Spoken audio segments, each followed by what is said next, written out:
Hello, beautiful people. My name is Pat McAfee, and I've started this Overreaction Black Monday, January 9th, 2023 show. 2 different occasions already. This will be the 3rd. I'm getting a thumbs up from Zito on the backside that the frame rate has been changed well enough to go into the computer that hopefully we won't be glitchy and rude. To the people that are spending their afternoon watching and listening to us, we can't thank you enough. Once again, everybody's working their hardest. They're trying to do what they can do. It is tech. Now, we are not a part of the ESPN network, this particular program. Right. Probably should have been a part of that before we do something where it's reliant upon 100% ESPN people to do their thing. Yeah. They all work their absolute best. We appreciate that. We had another studio. Could have went to it. Should have went to it. Hindsight is 2020. It's 2023. We eat adversity for lunch. So does everybody in the back. We can't thank everybody enough. Let's move along like the show won't be a problem for the rest of this. I think people are still watching on YouTube as we're trying to figure out our shit. We ran a bunch of videos to figure out whether or not the audio and video were matching. We ran a bunch of stuff to see if we were still connected. It sounds like Zito, Foxy, Nick, and all the wonderful people behind the scenes here at ESPN have it fixed. I think we're going to be able to go live for the next couple hours. AJ Hawk is here. Darius Butler is here. Ty Schmidt is here. Boston Connor is here. Tone is here. Mitt and Dirty have been kicked out of the building. They will be here later. Billy Tubes and Bruce are here and joining us now live from his house in New York or New Jersey, depending upon where he lives and where he wants people to think he lives. Ladies and gentlemen, senior insider for the NFL Network, the NFL website, the streaming service NFL Plus. Ladies and gentlemen, host of the weekly wrap-up of the Rap Sheet and Friends, us being friends, he being Rap Sheet, Ian Rappaport. Ian, it's clusterfuck over here, pal. Shit show. Are you at a studio with a fake stadium in the background, or are you in the stadium with the stadium in the background? Hindsight probably should have been, but this is the actual. This place is gorgeous. You've been here before, Ian, right? This place is beautiful awesome. here, bro. Unreal. It's remarkable what's going on. The canopy is an interesting decision. We're sitting right up in it right now. It's like 52 degrees, feels like 40-something, a little breezy, a little chilly. Nips, you know. Oh, yeah. Nips a little. Cut diamonds. Is this what the future of stadiums is, though, Ian? Is this what it's going to be? Because it looks very fucking nice out here. This kind of an interesting decision, but out here, real nice, pal. It is kind of the future of stadiums, and not just what you're sitting in the middle of, but also everything around it. Like the Bears are potentially moving to a new stadium in Arlington Heights, and what they want to do, what the Rams did, what the Patriots did, and kind of was the blueprint, which is you build a stadium, you own all the land, you build everything around it, and you make money off of every time anyone steps foot on anything over there. Hell yeah. And it is extremely smart, and I wonder why it took 80 years for teams to figure it out, but here we are. So, yeah, I think people are going to copy. Cowboys did the same thing at their stadium. Like, I think people are going to copy a lot of it. Who was first, the Patriots, or was it the Patriots, or was it the Cowboys that did that first? No, the Patriots did it first. They had Patriot Place. Oh, yeah. Yep. Yeah. Put up a banner on that one. All right. Well, they don't do that. The Colts do it, actually. But let's move along. Let's start talking about stuff that actually matters. Obviously, the playoff picture has already been put together. There's a lot going on Black Friday. Cliff Kingsbury's been fired. Steve Keim has been let go, right? DC of Cleveland named Joe Woods. Joe Woods has been fired. Defense coordinator for the Falcons, Dean Pease, who coached Darius Butler, I believe, he has retired from the Falcons. Anything else we need to know? Lovie Smith has been fired. Anything else coming or anything else happening on this Black Monday, Ian Rappaport? Okay, so first of all, we don't use that term anymore. Second of all, What do we say? Fired motherfucker Monday? it's the day after the season. Oh, okay. The season's still going on. We don't celebrate the firings of coaches. It's just part of what we do. Like the reporting, and then we turn our focus to the playoffs. So you will see no promotional material. Yeah, he's high horse today. Okay, we're adults. High horse. We're gone, bro. You Not son of a everybody bitch. gets a job in the NFL, okay? You suck, you get fired. Jeez. That is what happens. Everybody that's in the Oh, NFL no, knows hold that. on. You forgot. Hold on. You also get rich. You forgot Yeah, that part. Yeah, Yeah, exactly. That's why. I was asked on NFL Network just now about Cliff Kingsbury. Like, he got fired after all the college coaching jobs. Like, Cliff Kingsbury is not coaching back in college. No way. And I don't know if he'll be coaching anywhere anytime soon, or honestly, maybe ever. He is very rich. He's made a lot of money in college, in the NFL, and has a new extension, and made money elsewhere in like investments and stuff. He is real rich. And it's so that's part of this. Lovie Smith gets fired in Houston after 1 year, gets 3-year fully guaranteed contract. Congrats, Lovey. Congrats, Cliff. Congrats, Lovey. Coach Dave. But Lovey Smith at 65 years old gets the next 3 years paid. It's bad and it's very sad, but it's also there's another part of it as well. Obviously, this is the business, and I don't want to have to say it's sad that people lose jobs and families have to move. Like that is what happens in the NFL. That is what this day is about. But a lot of teams and their fan bases don't care about the human aspect of it, which is sad. We don't like that. Yeah, that's a bummer. We don't like it, but there's a lot of people thinking about the future. There's one team that has a question for Ian Rappaport that is not in the playoffs, and wanted to make sure he asked this question because he's speaking for an entire legion of fans. Tone Diggs has a question for you, Rappaport. Is Matt Canada getting fired? Rap. Jeez. So Mike Tomlin was just asked about this. Talked about the improvement that Canada has made from the beginning of the year to the end of the year. Great. Generally, when a coach talks like that, and they're not there, they're still going to go through it. But when a coach talks like that, he's back. It's you to believe that he's back. Okay, let's talk. The quarterback has played better. The quarterback has played better. The offense has played better. You don't say. Najee Harris has played better. So the offense is going in a direction that makes you think Matt Canada is staying. That's how I like it. Okay, and we've talked about teams that aren't going to the playoffs enough. Let's talk about the Chargers. Mike Williams obviously carted off in a game that really didn't mean anything except for momentum against the Denver Broncos. What's it mean for him? Is he going to be back? Is he okay? Another injury that happened. Buccaneers Hainsey, center, backup center for Ryan Jensen. I think he got hurt yesterday potentially. Will he be back for the playoffs? What are we hearing about these playoff teams that played yesterday and got hurt? Yeah, Mike Williams is I would say, the two biggest injuries heading into the playoffs is Alex Kappa, not a household name, but really good offensive lineman for the Bengals. Yikes. Still checking on that one. Mike Williams had a low back injury. X-rays were negative last night. That's good. He needed a lot of help leaving the stadium. Like, he needed to be assisted walking on the bus. There was a report today that he had an MRI and it was clean. I do not believe those results have actually been in yet, so we are still waiting on his status. I would say it's uncertain going forward. And, for Brandon Staley, I understand what he was going for. He wanted momentum. He wanted to win. We've talked about this. Mm-hmm. Like, I always think it's better just to keep everyone safe. He disagreed, and then we'll see how I have no idea what's the right answer, but they're going to play, and I don't know right now if Mike Williams is going to be out with them. That is a massive story. I think momentum matters, especially whenever you're playing your best ball late and when everybody's healthy for the first time. Yeah. Chargers haven't had everybody healthy going into the playoffs. You want to play your best ball. I think maybe too long. There's a happy medium. In hindsight, you can always judge for him. Hate to hear this about Mike Williams. He is an absolute dog. AJ has a question for you in Rappaport. Rap, what about Tua down in Miami? Any word on what's going to happen with him when they travel to play Buffalo here in the first round of the playoffs? The way Tua has been treated is extremely interesting, and I can't remember another play being treated like this. Nobody discusses anything if it's not happening today. So, you always hear, sources say expect. Like, people are talking about Lamar, expect him to be ready for the playoffs or whatever. Who knows? But whatever it is, no one talks like that with Tua. So every day he gets examined, and that's all it is for the day. So he has not been cleared. He has not returned to practice. Is there a possibility he returns to practice this week? I would say that is in the realm of possibility, but no one has actually told me that's the case. Bridgewater should be able to play. He was able to throw late in the week. So if Tua can't go, I would expect it to be Teddy, who is good enough to give them a shot. But obviously, you want Tua out there if he is healthy. That is your guy, and that gives you the best/only chance to win. Wrap up a couple questions here with Rap Sheet from that particular answer. Yeah. McDaniel and everybody's good? McDaniel is good.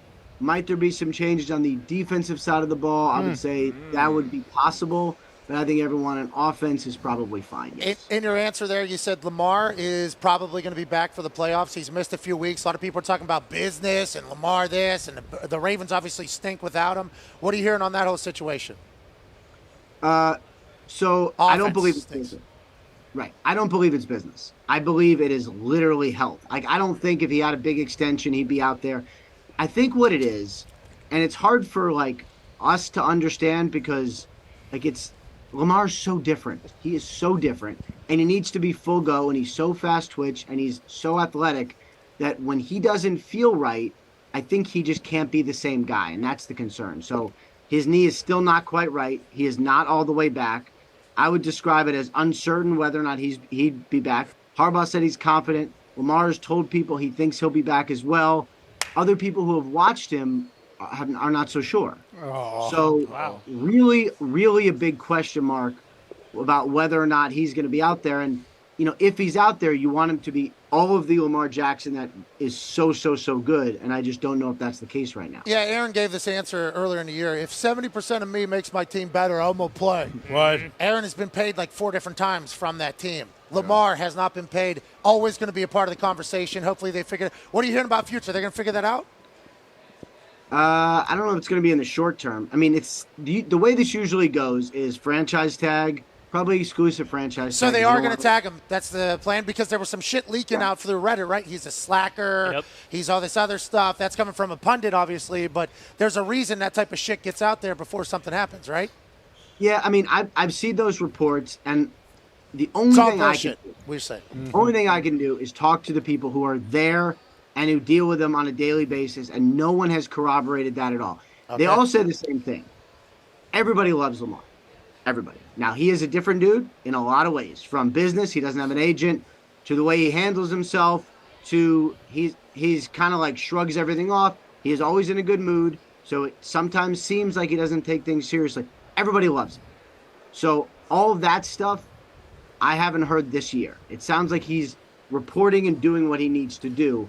But yeah, I think they are going to tag him and then hopefully figure things out. They went down the road this year, could not get it done. We'll try again this offseason. Yeah, everybody loves Lamar, including the fans. And if he leaves, Think about that business-wise. Darius, your question for Rappaport. Ugly loss out there for the Cowboys. They're going to have to suck on for at least another week.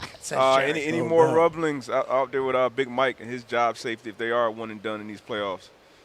So I think he's going to be safe. Whoa. But if you were to tell me, bet my life on it, I would not do that. Okay. So, what I mean is, I think he's good. It was a really impressive season. They won 12 games again, and no one's done that for the Cowboys. But you guys know, the spotlight is different in the playoffs, and the spotlight is different for the Cowboys. I didn't think he was in any danger of getting fired last year, but we all still had a national conversation after that loss, the way it happened, being out in the first round, all that stuff. So I think he's okay, but I'm not going to dismiss it and say it's ridiculous if they go out and get beat in the playoffs. We're going to have the conversation. We're going to have to be calling sources, and we're going to have to figure it out because if they go one and done again, it's going to get extremely loud for a very impatient Jerry Jones. Mike McCarthy, just like Dak Prescott and us today from SoFi, we eat adversity for lunch. Okay, and Jerry said we're going to suck on that for another week. He meant suck it strong and long. What? You know what I mean? Hell yeah. They ain't going to let this thing get sucked and not learn a lesson from it. Jerry Jones says we're sucking on this thing all week before we go into the playoffs, Rep. You know what he's talking about, sucking on that thing whenever it's terrible, Rep? This is Jerry Jones, your boss. Got it. You know. He gets Come on, it. Explain what your boss is gets saying. it. Come on. I'm not okay. I'm not okay. Dude, you know when it explodes in your mouth and Boom. Love it. everybody's happy? All over your That's face. what Jerry said. Jerry By said, the way, I really appreciate all of my friends sending me that 1,000 times this week, including you, by the way. friends, we got it. There Hey, we you don't go. have time for Congrats. that. I didn't mean No, it's friends. Overreaction Monday. Come on, Rap. Sources. And also, Ty has a question. We got to do something before you get out of here. Don't leave before we do something. Ty has a question for you. Yeah, Rap, any update on Jim Harbaugh? They said that he interviewed Coming for to a the couple Colts. of jobs. Yeah, is that? Are you still hearing that might be bullshit, or do you think there's actually some smoke to the fire there? Oh. no. There's some smoke. I expect him to interview with the Broncos virtually this week. He had a conversation with the Panthers. Didn't amount to much. And, the Colts would be another team that I would have some interest. I, wonder about that. Look, Arizona Cardinals have a opening for a GM and a head coach. Harbaugh is going to want his own personnel guy with him potentially. So you wonder if that would make some sense too. But then, Michigan has a chance here to just make this all dumb. They have a chance to make him one of the highest paid coaches in college football, which he probably should be considering where he's taking that program, and end all this. And then he gets to be Bo Schembechler, and then that's it. But they're not there yet. So unless that happens, until that happens, I would say this is real.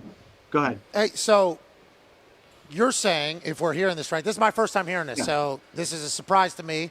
You're saying that if Michigan was to pay Harbaugh, the NFL conversation, this is all leverage for Harbaugh to get a new deal from Michigan, you think? That would be best case for Harbaugh? Michigan pays him? Don't they have billionaires rolling around everywhere in Michigan? Because I thought this was the first time that this Harbaugh push to get him out of Michigan isn't coming from Michigan fans. It's coming from everybody else. I would assume Michigan's ready to pay him right now. Is that not the case? I have not heard that they're ready to pay him like that. Wow, Michigan! I just haven't. Come on, Jim! Come on, win the big one. Like, people ask me if this is real, if they ask me if it's a ploy. I would say he and all the people around him are acting like it's real.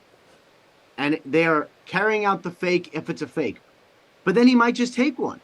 Like, Vikings last year, if he got offered that job, like, he might have just taken it. So it's complicated to answer. It's a fake, and it's not. Yeah, last year is vastly different than this year, though. This is back-to-back years. Joe Moore award-winning. Once you go down the road, no, I know, but once you go down the road, it'll be interesting if he's faced with that decision, what he chooses, because I could see it either way. Hey, I think it's real. I'm sure. Hey, Michigan, I'm sure you'll be able to get another coach. Yeah, sure. Don't even worry about it. Yeah. Last question here, Rap from Connor. Yeah, Rap Sheet. In that scenario you laid out with KC, Buffalo, KC, Cincy, AFC Championship game, what happens if it's Buffalo, Cincy? Are they doing neutral site or is that in Buffalo? It's in Buffalo. The only way we get a neutral site is if it's Buffalo, Kansas City. I got to check on – we got to figure out where that game actually is. Did you hear? Yeah. Rap. Did you hear? Volleyball tournament, right? Yeah. Hold on. My niece is playing in that, actually. So, yeah. Seriously? So what if Thanks a lot. All right. Niece. She's one of the 30 She'll be there. She's pumped. Ian. City of Indianapolis was presented with the AFC Championship game, neutral site, and I know you probably got to go. They turned it down because of volleyball tournaments here, 30,000. No hotel rooms left in the city. You don't want to be the one displacing a bunch of volleyball players? Bro, I agree. Send them to Kansas City for the year. Congratulations. But what if the Colts are fucking hosting the AFC Championship game? You don't have to worry about what that. if we're, like, there wasn't even, the city's like, it's a risk they're willing booked to 3 take. months ago. That won't happen. They said they don't have a single hotel room open in the city. It's an annual thing. Okay, so it's every year at the AFC Championship. Visit Indy's like, nah. We ain't never getting there. Fucking bring AJ's niece in. We didn't play That actually is a great point. There's She's no excited. chance. That's actually a legitimate question. Yeah, that's what I said. Because my first thing is, how do we even say no? And then I tweet Jim Irsay. Like, Jim, what the fuck, dude? You have me pay this much money for a suite? I'm told the suite would be You good. go to the volleyball team. No, they cover it up because they fucking have. I won't even get to sit there and see the volleyball. I love volleyball. Yeah. Volleyball's It's awesome. fun. I love volleyball. Listen, I love volleyball too. But it wasn't the Colts' decision, though, because the Colts don't own Lucas Oil Stadium. Oh. City owns Lucas Oil Stadium. So the city was the one that was able to make the vote. They said, nah, we'll keep this volleyball tournament. And then my first follow-up was like, hey, okay, we're never getting a Super Bowl again. Hope you're happy. Worth it for the volleyball. Yep. For AJ's niece. Right. Sure. 100% worth it. That's very cool. You don't, like, kind of, do a favor for an entity that's the only – whatever. Good for the volleyball. But what if we're in it? We're fucked next year. Everybody's going to be sleeping – Great question. like RVs, like out here in LA. Last question. Is it your birthday today? It is. Ooh. Rap You sly dog. Oh. Happy birthday to you. Happy birthday to you. Happy birthday, sack of shit. Dear Rappaport. Happy birthday to you. Thanks for the service this year, pal. There you go. Happy guys are the 15th. Hey, just you, real Rap quick, I Sheet. know you got to do TV. Any other college coaches, maybe in that Michigan-Ohio State rivalry that we need to keep an eye on for potentially future, or is that not out of your realm? Not in that rivalry. Matt Campbell has gotten some interest over the last couple of years. That'd be the only college game I would watch this year. All right, we appreciate you. Happy birthday, buddy. You're Happy Rappaport. birthday. All right, so you didn't tell us anything. No, nothing. That seemingly is the Rappaport way. What's up, dude? Hell yeah, man. Yep. What? It is interesting. A lot of people out here in LA recognize me from WWE. Correct. Oh, Heard that a yeah. couple A times. lot of WWE chatter out That here, Mania match. which is cool. Hell yeah. And SummerSlam, let's not forget. Goddamn right. That was this year. That happened. I guess that was last year now, year. but 2020. Oh, that was last year. yeah, Yeah. This is this year. of course. And by this year, This is gonna be our year. Hell yeah. Goddamn right. Is WrestleMania coming here? This seems like a perfect venue. Yeah, next year. Oh, this is okay. Nice. This is the next WrestleMania, March or April or whatever. All right. That'll be sweet. To be clear, WWE was potentially the other people that we were in contact with about having a studio for this particular show. Okay. Because they know people everywhere. Yeah. And shout out to fucking Kevin Dunn, Nick Khan, Weapons. and the whole team over Wide. there. In the middle of all the news that was going on with WWE last week, I just sent a text, hey, no, you guys got a lot going on. There's a lot going on over there. I'm going to be in L.A. on Monday. Not sure we have our show space locked down yet. Is there anywhere you got? And I got like a, give us 10.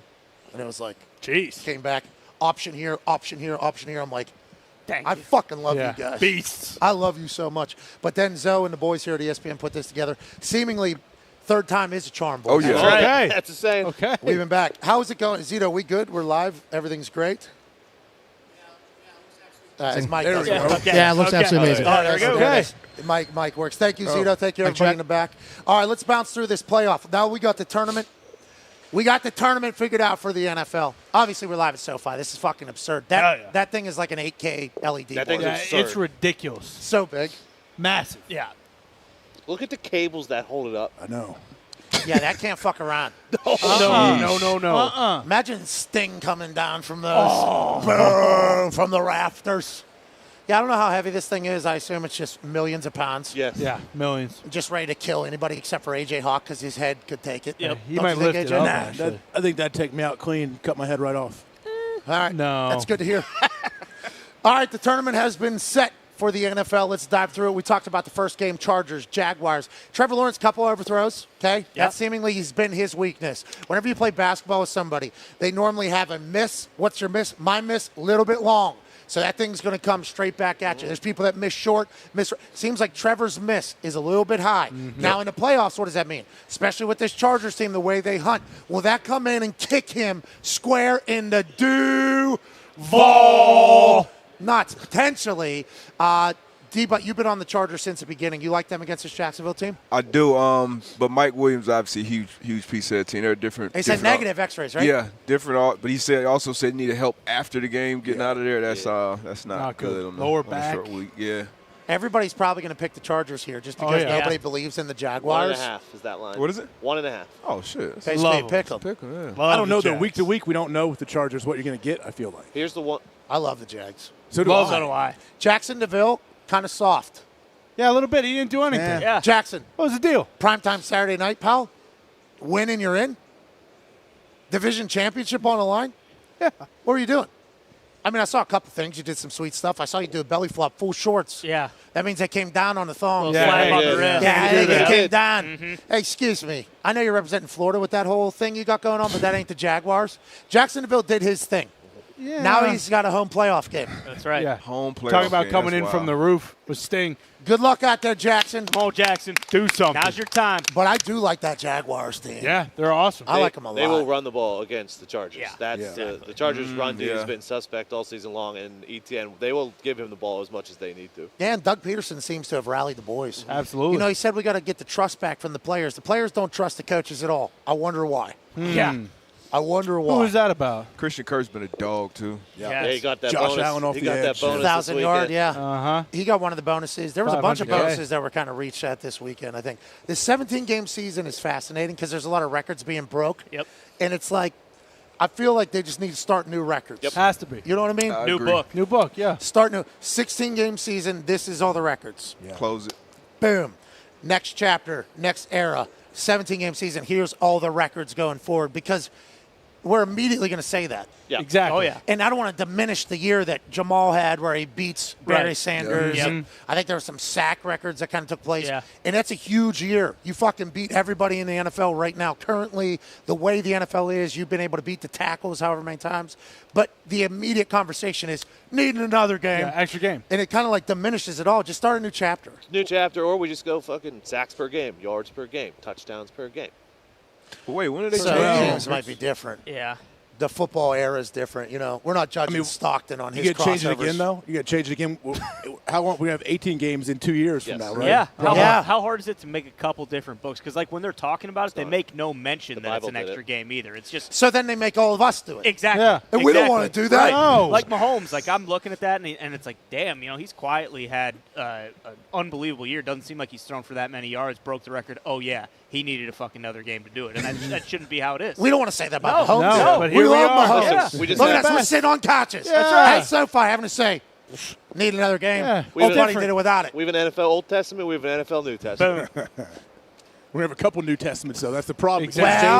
Well, Mormons. How many Yeah, games? that's right. When did we go to Different 16 books. games? When When did we go to 16 games? 1974. Yeah, Okay. 74? Right after the 75? merger. I don't Right think after we're the going to merger. have that long before we go to 18 games No, from 17 no, already. no. So, And but where do we max out is the question, too. Well, here's neutral site championship game. Yep, If that's that coming. happens, that's Bills, Yep. Chiefs. Who gets the Right. money, Yep. though? They split the money, the teams? Who gets it? And do they get half the tickets allotted so that it can certainly be a 50-50 other than suites? Good question. Because that's how they handle all that. And then obviously we've seen Taylor Swift break it. What? Adele broke hers. What? Like ticketing is a problem. Oh, yeah. Big time. Sure. Unless SeatGeek handles it Yep. all, which I assume they won't be able to because that would be a massive check. But like you would hope that the neutral site thing, especially with Bills and the Chiefs, that would be a 50-50 split. Like what? I don't know what this is going to be. Well, I mean, I It think can't be the seats. 50-50 because there's still the corporate. Yeah, the seats are faction telling as us well. where the fans are going to be. I think there's a lot of not red or purple seats in this place, and I think that's exactly No, where I some think of this those- is just team that's- tickets. Yeah. Because like at the Peach Bowl, whenever I was doing game day, I saw a member of the cheer cheer squad. Cheer squad? Yep. The hype crew. maybe the motivational team. Stomp team. Sure. They're in front office. I don't know. They're putting all the goddamn things on the seats. They said we Okay. have 18,000 of them. So I think that's just from their allotted. I think they have Yeah. that amount of tickets. Yep. So we see all the Georgia tickets that have been allotted. We see all the TCU, which is vast. A lot of Looking this way, it's vast. Yeah. And once again, big money to get here. TCU and Georgia, I think, big money alums. Yeah. But it is going to be a corporate event. The NFL, they have this neutral site championship game, and it does well. Oh. Both of them. Yeah, run it. Every year. We got 3 Super Bowls yeah. all of a sudden Yep. in the NFL's eyes. That's why every change that we make, we got to just assume that there's going to be a paycheck that's going to happen, and everybody's going to go, oh, we could do this again, couldn't we? We should do this again. 17-game season, $110 billion media rights yeah. deal. You add another game, another bye week, that's 20 weeks. Do you know how much fucking money they could make off of that? God. Yeah. 20 weeks of football? And if I'm an owner, though, you count on those home tickets. If you have a home playoff game, say you're hosting the AFC Championship game, that's a ton of money. It's an extra home game for you. And Now, how are they going to make that up to you, though, if you're the owner? I don't want to feel bad. Which I don't feel bad for any of it, but I'm just if you saying. made it to the AFC Championship game, I'm assuming business is booming. Yeah. Oh, yeah, for exactly. Look what happened in Cincinnati. You think these owners want to give Pay up court. $1, though? None. No. It'll be shared, though. That's why you're rich. Yeah, 'cause but you every, don't give yeah, up but that every dollar. championship game would end up being shared. This was Especially if they didn't do it Hurt at have something like ideas? this or Jerry World, because think about how much money. I mean, Jerry World makes what? $77 million. Yeah. So think about how much that would bring in for those two teams. So they would share that. I see. Yeah, They have just to. get added to the pot. They always handle their business properly. Let's go back to the playoff picture here. Chargers, Jags. I think we're all leaning. I kind of like the Jags. I love the Jags. I'm still with the Chargers. I like the Jags here, Rock too. with 'em. Honestly, I do. Yeah, they're hot. These are early reads. We will Yeah. get more updates throughout the week here as the Yep. tournament kicks off next weekend. Saturday and Sunday games. We made it. Yeah, come on. We did it. We gotta Let's go. do it. And Monday. And a Monday night game between the Cowboys And the Bucks. and the Buccaneers on the NFC side. Let's stay on the AFC side. Ravens, Bengals, Lamar Jackson allegedly playing. Ian Rappaport says they're saying he's going to play. People that have seen Lamar around say probably not likely. What does that mean? We do not know. How bad's the limp? How bad's the injury? Is Lamar just going to go out there and tough it out because he's Lamar Jackson without receiving $230 million guaranteed like somebody in his own division already did who has accomplished much, much less. The Bengals seem to be rolling, though. Joey Burrow and the boys have it figured out. An AFC North rivalry is on the docket for weekend one. Can we put the tournament back up? Plus 34 hunch Jeez. They do not is think the Baltimore they're Ravens. Bengals plus 750. Bengals plus 750, not a bad bet right now, especially with everything going on around the NFL. Ty Schmidt, your thoughts on Bengals Ravens, pal? Even if Lamar, I guess if Lamar's 100% healthy, which none of these guys are going to be, I'd think differently. But I think even with Lamar, the Bengals are just playing too good right now. It's really tough watching the Ravens to be, in the mindset like, oh, these guys can beat anyone. I don't know if they can. Darius, look how fucking good you look, dude. I'm ready, man. I've been in this suit for a long time today, so glad it's comfortable. I brought a change of clothes, as did a couple others. Darius did not. But whenever you talk about that Ravens-Bengals game, congrats to the Bengals hosting a playoff. Yeah, let's go. Another one. Remember, there's coin toss conversation. The Bengals fan, hey. Joe Mixon. Nice celebration. How much do I – it was a nice celebration. I feel like I put over Ohio Fox more than anybody. Do I? That's right. I mean, in your own way. That's the only thing I can do. Yeah. Sure. I am me. I have to do things in my own way. Mm-hmm. Yeah. What are we even talking about? Come on. What do you mean in your own way? You're trying to kind of subtly. Yeah, that's an Ohio fuck comment right there. Okay, cool. All right, good. Yeah, continue. AJ's mad. I think I put over Ohio people a lot. I try my best to, honestly. The way the Bengals fans were acting last week with the rollout of everything that potentially was going to take, only if they lost to, who was playing quarterback for the Ravens? Anthony Brown Jr. Okay, so if they lose to Anthony Brown Jr. and the Baltimore Ravens, what would have had to happen with a coin toss and all this stuff? And once again, we're in the middle of one of the scariest situations in NFL's history. While it's happening, nobody was happy that took place. Most specifically, the Hamlin family was not happy that took place. But as an NFL family as a whole, we're like, all right, whatever takes place, whatever decision is made is obviously not going to be perfect, but we are nowhere near a perfect situation. The way the Bengals fans reacted to that whole thing, wild. I didn't think that was the Ohio fuck way. I didn't think it was. It was like, hey, obviously you can feel you're getting screwed. I think that's an Ohio fuck feeling. Pittsburgh people feel the same way. We're getting screwed. We're always getting screwed. Somebody else is. But with you guys were all there for that moment that happened with DeMar, and we thought the NFL did too much. Like so many, if this, then this, we're doing this, we're doing that, we're doing that. But if you guys beat the Ravens, it was over. Like it wasn't even really a convo anymore. You do. Your team's great. Of course. And now you guys just look like you were the ones that were bitching for no reason. Still talked about it a little bit after the game, too. Were they? They said they would like to have a coin flip if they made it to the second round as well, something like that. But interesting, though. Yeah, because Bills-Bengals. I mean, they just assumed, hey. We understand that it wasn't perfect. Like, we understand that. But also, like, what do you? You don't like that it happened? No, I honestly, I didn't pay enough attention to how upset they were. I heard Katie Blackburn's comments, Joe Mix and all that. As far as like the fan base goes. Zach Taylor. It was ridiculous. I was getting attacked. Because I said, what? That's what they're mad about? Well, it's 7-3, too. Like, you think that game's over 8 minutes into the first quarter? Because they just assumed, hey, we won that game against Buffalo, whether we kept playing or not. And that just wasn't the case whatsoever. Sorry, you can't, We love the Bengals. We love the Bengals. We love the Bengals. We got your fucking indoor facility. Because of how much we love the Bengals.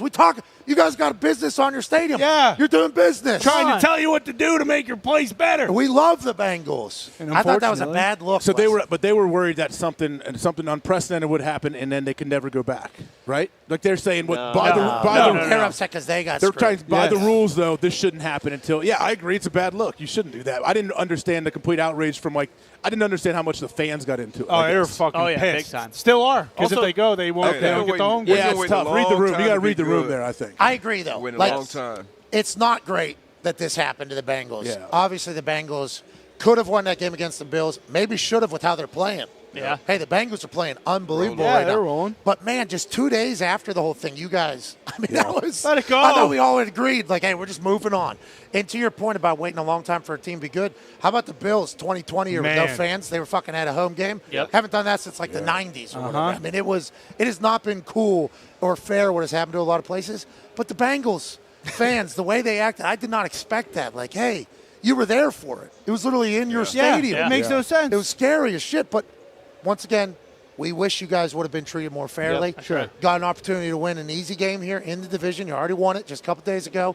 Maybe Lamar's back. You move on to the next round. Now, we get pissed off about that, potentially. But let's please remember, we thought a dude died on prime time. Yeah. Very scary. In the middle of this all, so it might affect how things are just supposed to go. I guess there was a rule written that Zach Taylor and Joe Mixon both put out there. Yep. This has already been prepared for. This is it. This is it.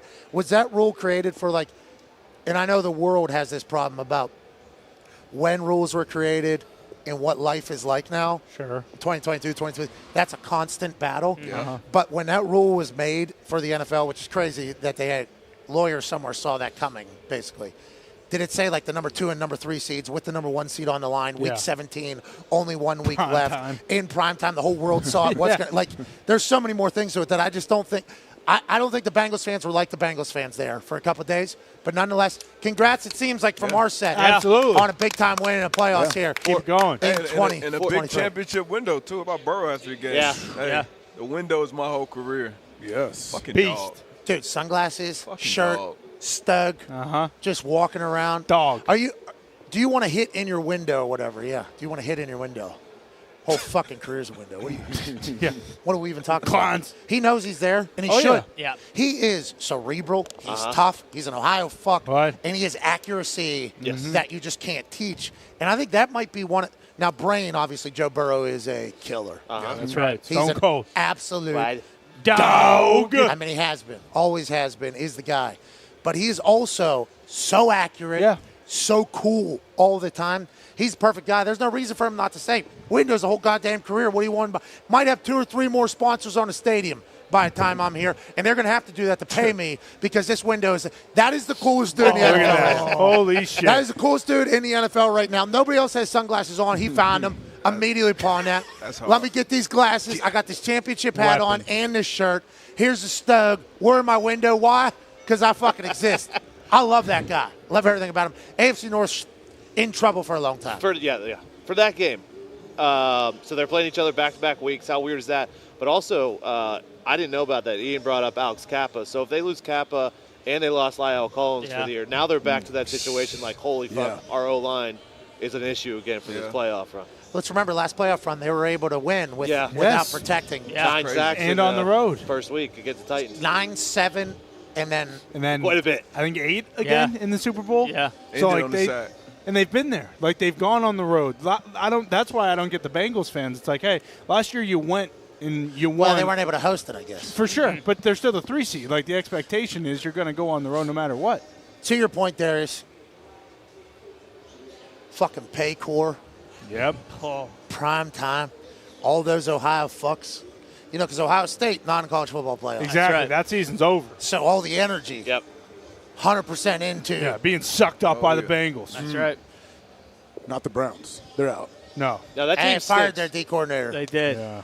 Deshaun Watson, I think they were treating this season as like preseason for him. Yeah. Kind of get the rust off from 2 years of not doing any football activity. Actually wearing a jersey. Staring at football activity, choosing not to do it whenever you're with Houston, then another year, and then everything else going on off the field that is much more serious than football and huge. I had questions on whether or not he was just going to be able to get dropped back into football and just be great. I think he's shown glimpses of being good at football. For sure. They were just treating this year as a fucking preseason. It felt like that was the decision that was made, and I assume Jacoby knows that. But he has not played football that makes you think that guy's going to win Super Bowl. No, he made a couple throws to Amari Cooper last week. He stunk yesterday, but I mean that's against the defense. That's 8-2 with T.J. Watt when he's on the field. So let's go to the next game here in the AFC playoff picture. The Miami Dolphins, who are reeling, take on the Buffalo Bills, who are the Buffalo Bills. Josh Allen dropped one in a bucket to Stephon Diggs yesterday in the fourth quarter, I believe. Or third quarter or fourth quarter, whatever it was, to extend the lead big time against the Patriots. That as soon as you saw it, you said, man, it must be fun to have that fucking guy on a team. We were watching your team kind of be in it for a half, and Connor was having a blast during that first half. Great time. Because although they were taking happiness away from DeMar Hamlin, who was flexing from the hospital, putting out tweets from the hospital, just 6 days removed from us seeing him pass away on a football field, all the way back, motivating the boys to take on division rival Patriots in the Buffalo Bills game in the closing finale that I think the Bills had to win. Had to. It was close early. 2 kickoffs taken to the crib by Nyheim Hines. When Nyheim Hines was traded by the Indianapolis Colts to the Buffalo Bills and Brandon Beane came on the show, I said, Brandon Beane, fuck off for taking this guy from our team. He laughed and said, respectfully, I appreciate the fuck off. We think this guy's going to be a weapon for our team, not only on the offense but in the return game. This man has been quoted as saying, if I die, I die, before getting a kickoff or punt return. And in week 18, game 17 against the daunting New England Patriots, Nyheim Hines said, hello, Buffalo. This is what you have on the roster. Congrats to Nyheim. Congrats to the Bills. You had no chance of winning yesterday. No chance. But let alone 2 kickoff returns taken to the house, which Nyheim said DeMar had been telling him since the day he got there. You guys were working against a lot last night or yesterday, but you felt good for a large portion of it. What do you see from this Bills team, Connor? I mean, you're always in it as, a Patriots fan with that defense, but watching that kickoff return to start the game after what happened last week, like, even as a Patriots fan, that was unbelievable. Like, chills as you're watching that happen, opening kickoff. You really couldn't write it any better. And when you're thinking about the Bills, you do have a, team of destiny type feel with Buffalo. They're the 2 seed. This is their year. You mentioned Josh Allen. He can make every goddamn throw, especially back foot 50-yard line bucket. A couple of turnovers. Yeah, a couple of them, yeah. But, I mean, that red zone. they make, no matter what, they make the field plays. goal, Josh. Their defense is great. Naeem Hines is now coming alive. They got 2 running backs. They got the stable. Diggs is a dog. Like, it really does feel as though no matter what, the Bills are going to go. Bills win the Super Bowl, AJ Hawk? I mean, on the AFC, I got to look at them serious. I know the whole team of destiny thing. You got to look at them All serious? of that stuff. Okay. Yeah, I mean, you got to take them serious. Don't write them off. I'm not going to crown them. Do we have a ticker? The Chiefs, I doubt it. to me, the Chiefs are the Chiefs. I always worry about the Chiefs if I'm the Buffalo Bills. So I love what the Chiefs are able to do. I love how creative they were yesterday, everything they're doing to freak people out. Nick sent me a text when the Chiefs did their little merry-go-round situation. And wondering how upset I would be if I was a defense and a team did that to me. I'd have to shake their hand and say, great job. Yeah, exactly. I've never seen People this. are saying that's disrespectful. Is that what people are saying? That's what Nick tried to say. Would I have been disrespected? No. Who's saying that? Fucking losers are saying that's disrespectful? Are they creative geniuses over here? That's Look what at they're this doing. play. This is what the Andy Reid-led Kansas City Chiefs of Patrick Mahomes have been. In the red zone and on 3rd and short, you have to get creative. Why do we know you have to get creative? Well, we missed the entire beginning of this whole thing, which is the whole part of it. This part's still pretty amazing, but it won't. Yeah, Here we go. ring around. Boom. Like what? Just Like, get what the. the We've fuck obviously is seen going the on? shuttle passes and misdirection. They lined up like 5 deep in the backfield one time. But Andy Reid and the Kansas City Chiefs team know that when you gotta have it, we're gonna get it. Not only with misdirection and trickery, but we got fucking dogs that when they get the ball in the hand, they're able to do their thing. Obviously, that was called a penalty falsely. Then they would line it up one more time, put them in motion, they get another touchdown. They outthink everybody. They have players that can outplay everybody, and we got Patrick Mahomes, and you don't. So I understand what you're saying, that you have to look at the Chiefs at all times. still the Chiefs. But I do appreciate the fact that you're saying, I got to look at the Bills to see if they can maybe win the AFC. I can't crown because you guys just want to crown them and their team of destiny. Yes, I get it. I don't want to crown them. Josh Allen. They got the second football. best odds to win the Super Bowl. Great. And Congrats. if it's a neutral Crown 'em. site, who's going to I don't care travel? about neutral site, home field. Who cares? Great teams can win anywhere. Bills It doesn't Mafia. matter. A Does lot not of dogs matter. won in the playoffs last year, right? Oh, yeah, Bengals. Bengals. It's fun to go on the road and Rams. win in Like the the playoffs. Bengals. It's fun. It's all you have is your dudes and your teammates and you're on your side. Like you hear your coach say, "Hey, it's us. All we have is us and the guys on our sidelines." It's fun to go do that in the playoffs. Yeah. Easier motivation. Some guys can be more No locked distractions. in. Yeah, no distractions. I always like playing on the road. Yeah. Personally. Not in just playoffs, but like just anytime. Love being on the road. Shit talking. You got cheered coming on the field. Yeah, bingo. It brings your team together though, because you know, like this is all we got, guys. Yep. Like you feel something different, especially if you start out and you start pounding a team early. Oh, that's yeah. boom, here we go. Better. Here we go. They're getting sucked up You on sucked the up. play action. All their linebackers sucked up. We're Getting taking pounded shots deep, and then we don't get sucked up defensively too. Yeah. No. Here we go. Not That's how on the you win road. games. Not That's how on you the win. road. Discipline on the road. We wait till we get home. Discipline on the Discipline road. on the road, baby. Discipline Not get road sucked up. teams. It was hard. It was hard to have discipline this weekend when we found out Mike Posner was playing. Oh, man. Posner. What a talk guy. about dog. Yeah, talk Bro. about a performer. AJ Hawk missed it. Darius Butler missed it. Oh, yeah. Nick Moraldo missed it. Ty Schmidt missed it. Billy McComas missed it. But, It's rough out here. Everybody else that was awake yeah. fucking got Mike Posner. Yeah. Oh, man. Dude, he hosted the ESPN National Championship party. Yeah. We were invited to the ESPN party. Long story short, I went out to San Francisco to go see some people, and everybody I was going to see was going to go to the ESPN party that night. Uh-huh. I didn't know I was going out to the Super Bowl until literally 2 days beforehand. Get all the way out to San Francisco. I'm there with some big names. Not going to name drop, but I've been riding some coattails for a long time to a lot of places. They asked if I could come to the ESPN party. ESPN said, no, this guy can't go. It's all right. So I obviously had to go to a different party. A couple people didn't go. A couple people did go. They met up with us later. Ended up buying out a whole bar pretty much, having like 100 shots. Great night. Sure. But ESPN wouldn't listen. So they invited us to this party. I felt obligated to go. Like, because I have talked shit to them. Sure. That has been a part of negotiation conversations before about a trip and an embarrassing moment that I you didn't let me into didn't that have to part? have. I remember that. Just made a Pro Bowl. I mean, just what do we do? You just couldn't even let me in. I mean, what is the deal? Yeah. So we get invited, had to go. Felt obligated to go. Very nice to these people. 40 minutes away from where we're staying. This thing was At a least. long drive. Connor was driving our minivan. Everybody out here in LA is renting nice cars. We got 2 minivans. Hell yeah. Having the time of our life. We show up there. All of a sudden, we're doing a red carpet now. Yeah. We know the local laws, okay? We can assume that I took advantage of said local laws Perhaps. Sure. at a pretty maximum level, especially on a 40-minute drive Yeah, what else you where gonna I do? get car sick. There was just so many different forms of gummies coming in my mouth. Hey, this little teddy bear is cool. This little round thing, sweet. What's this guy here that's going to do that? All right, I feel pretty good for this ESPN party. Let's go have a blast in there. I wasn't the only one. There was others in the car participating. And we get there, thought we were just going to check in, go get free drinks. Yeah, see ya. That's why we went. Yeah, We were actually drinking with Marty Smith. that's right. Oh, yeah. Dog. At the hotel before we chose to go. This Marty was going, though. So if Marty's going, Tebow's going, You have to. and You gotta fucking Posner's going to be there. Of course. We're going to go. We drive. We get all the way there.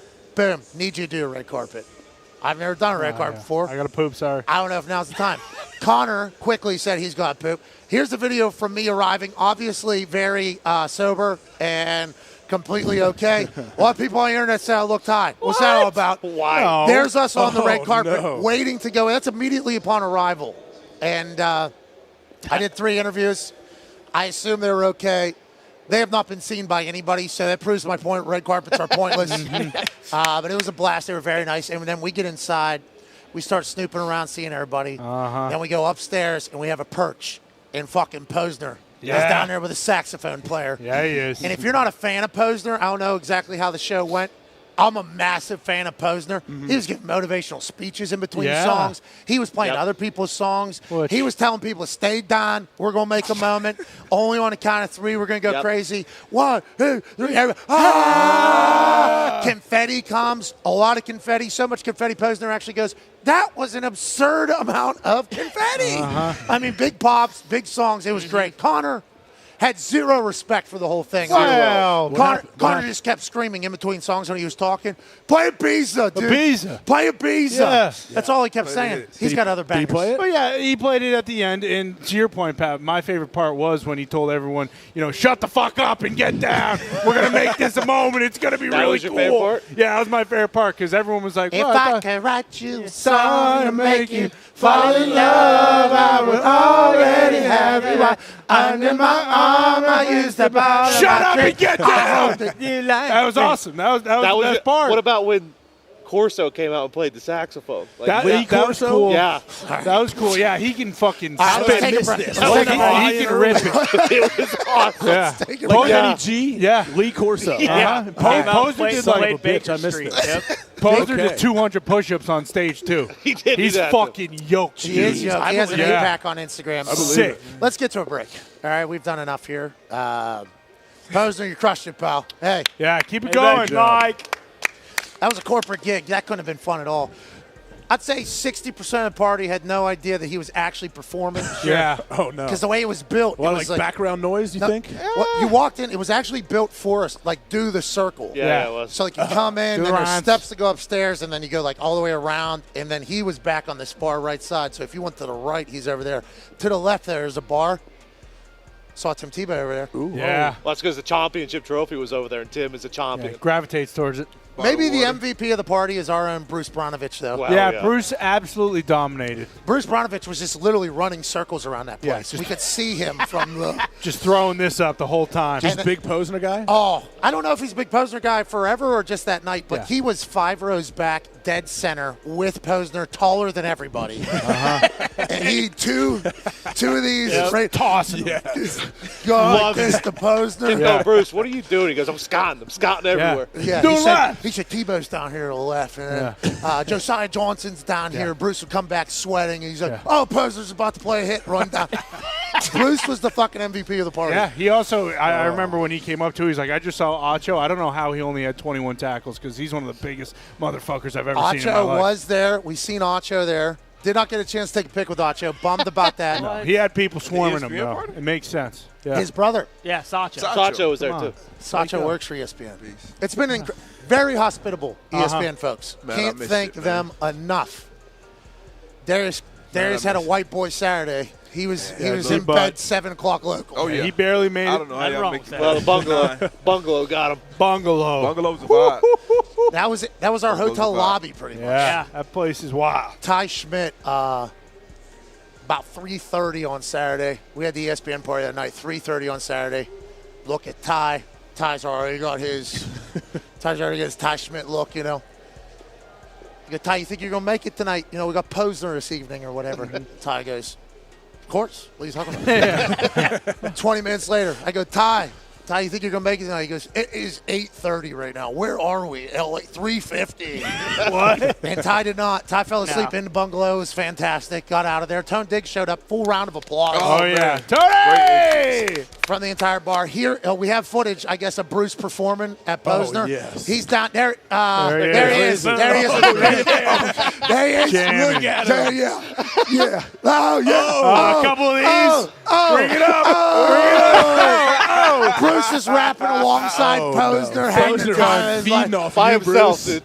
He was there. He would be there for like one verse. And then he's sprinting right back past the stage this way to go somewhere or my back out God. this Look way. at him. He's the only one with Did his you high pants on. five him?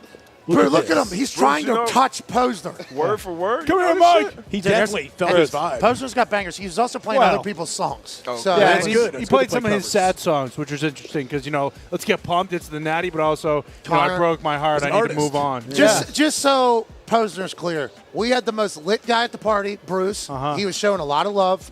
And then we had the most miserable guy at the party in Connor. Hey. Connor was not happy at all about the performance. No, if anything, they should have just let the sax guy go, which was also fun because they had him do a 2 hour, was it? A 2 hour note? No, that 2 minute. 2 minutes, my bad. But it felt like 2 hours. He At has a a name. His certain name's point, Lee Corso. yeah, at a certain point, Lee people Corso lost is their not mind. 2 on the minutes set. straight. Pretty From sweet. 2 minutes straight. Just held From it the held sounds the note. of it. Held the note. Do you know how for we 2 know minutes. that? We know Yeah. that? This guy came up, That sounds literally fucking went like miserable. this.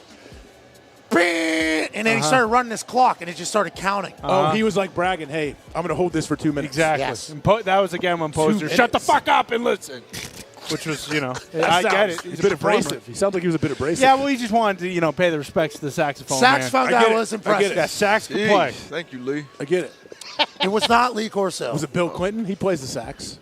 He did not Slick Willie plays the have sax. any professional relations at that ESPN party. Good to know. Good to Let's know. get to a break. We'll be back on the other side. We've said too much about our weekend out here. Anyways, we did it. You know, yeah. we tried to do it as much as possible out here. Yeah, exactly. When in Rome, How could we not? When in Rome.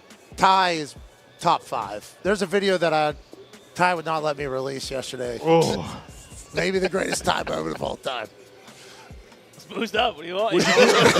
What'd you do? What I happened? didn't do anything. No, but, just the visuals. yeah. Oh, okay. Good. I came up. It was a Ty o'clock. Yeah. Was pretty much the video series Ty o'clock, because Saturday we gave him a heads up, like, hey, it's 3:30. You should not be where you are right now with where we need to get to. I had 4 Jack and Cokes on the plane. What do you want me to do? 6 a.m. flight. 6 a.m. flight. Sorry. You want me to do? Yeah, I don't like flying.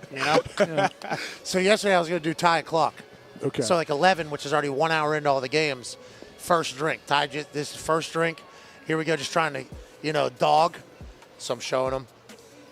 Then we forget about the Ty o'clock, have a couple more drinks. Right. Then we keep moving. Then it comes about 4 o'clock, and I go over to, I'm recording. Ty doesn't know that. I go, let's check in with our guy Ty real quick. And Ty dead stares right into the camera.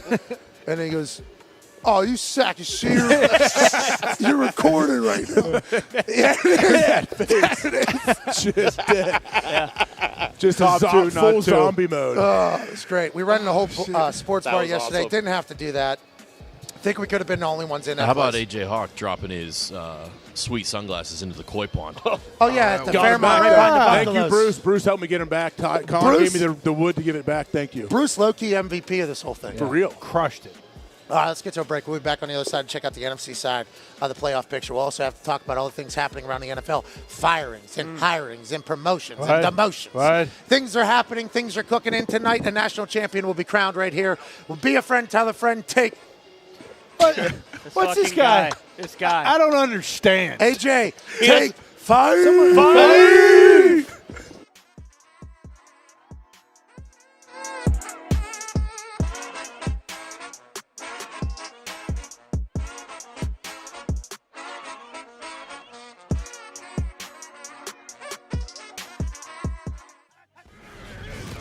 Big brain football. Breaking news. The Kansas City Chiefs are really fucking good at football. Kelsey over the middle, length to the end zone, touchdown, Kansas City. Big reason for that? A lot of big brains running around in Chiefs jerseys on Sunday. What? Monday? What? Thursday? What? In America? What? In England? What? No matter where they play, they have high IQ. It's a beautiful thing to watch. I hit him with the bing bing, and then just go. Just go, yeah. His eyes were in the backfield. As soon as I hit the 1-2, I was out of there. I knew I had nothing in the middle. The middle was wide open because of Sky Moore, rookie, and MVS Marquez Valdez-Scantling. Clear out in a post to occupy the safeties, and Travis Kelce's able to waltz right in for his 72nd NFL touchdown. Bravo, Travis Kelce, and thanks for the big brain football by MVS and Sky Moore. Who's backside? Quinn, that was you? Yeah. Were you backside? Good. Baby, way to clear that. Who was that backside post? Scott. Huh? I think it's Scott. Scott? That went too full. Hey, Scott. Kansas City's receivers might not be big names in the kingdom just yet, but they got big old brains. Marquez Valdez-Scantling. It wasn't a coincidence MVS was open down the seam. No.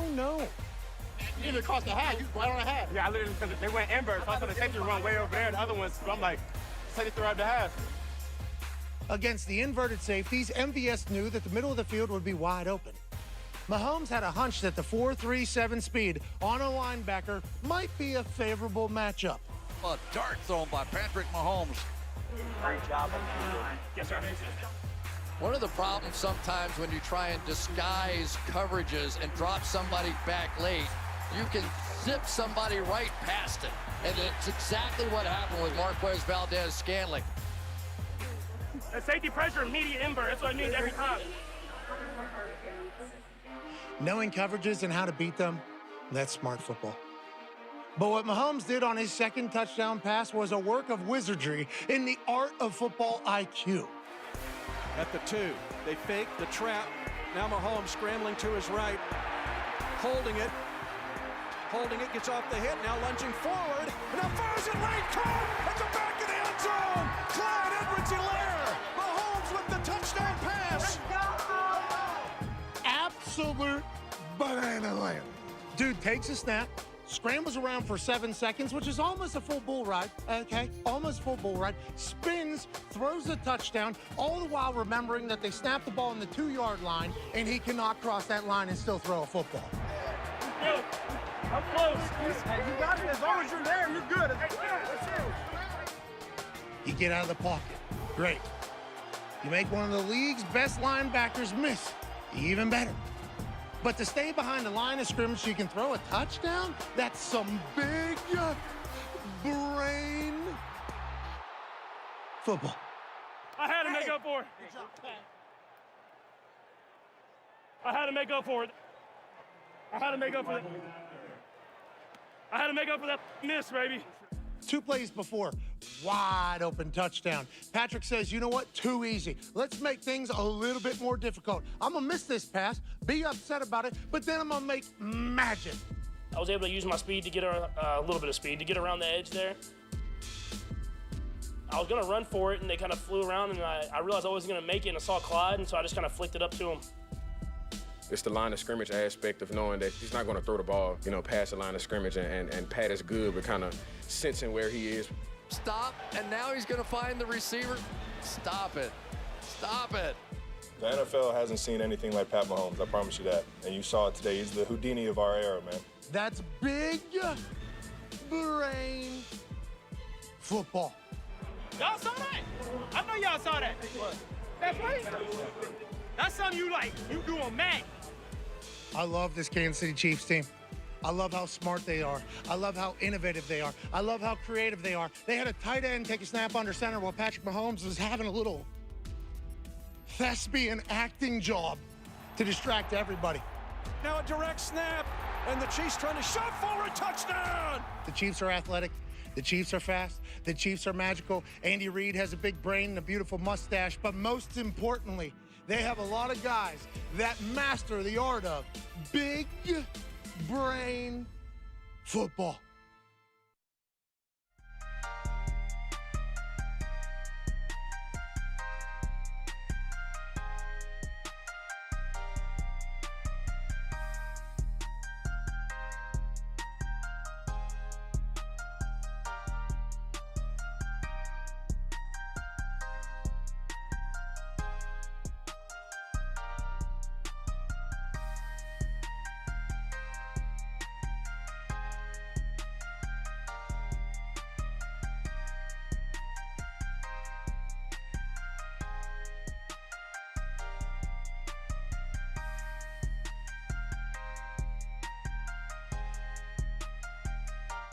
Hey, Why? let's go!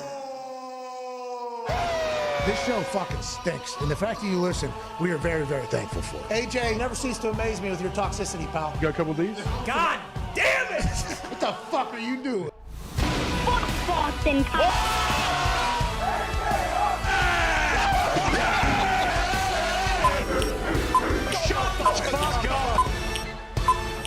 Hello, beautiful people.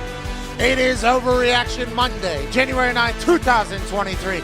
Hour 2 of this dumbass show, live from SoFi, starts right now. Football! Had a massive weekend. We now know who will be fighting for the Lombardi, who will be chasing the grandest trophy in sports over the next few weeks. We now know after a 17-game regular season has officially been concluded. We have people that have been fired. We have people that have been hired. We have processes that are about to take place, and we have futures of programs that we know nothing about. We are live here from SoFi because tonight on that field down there will be a national champion crowned. It is a glorious Monday, January 9th. I'm joined by all the boys.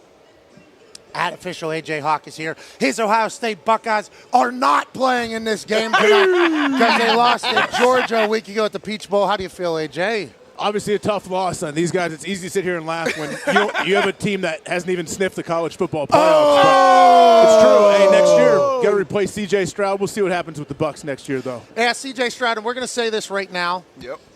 Myself, at Darius J. Butler, Ty Schmidt, Boston Connor, one half of the Hammer, Dahn, Cowboys, Tone Diggs. We discussed this yesterday while we were at the sports bar that we rented out.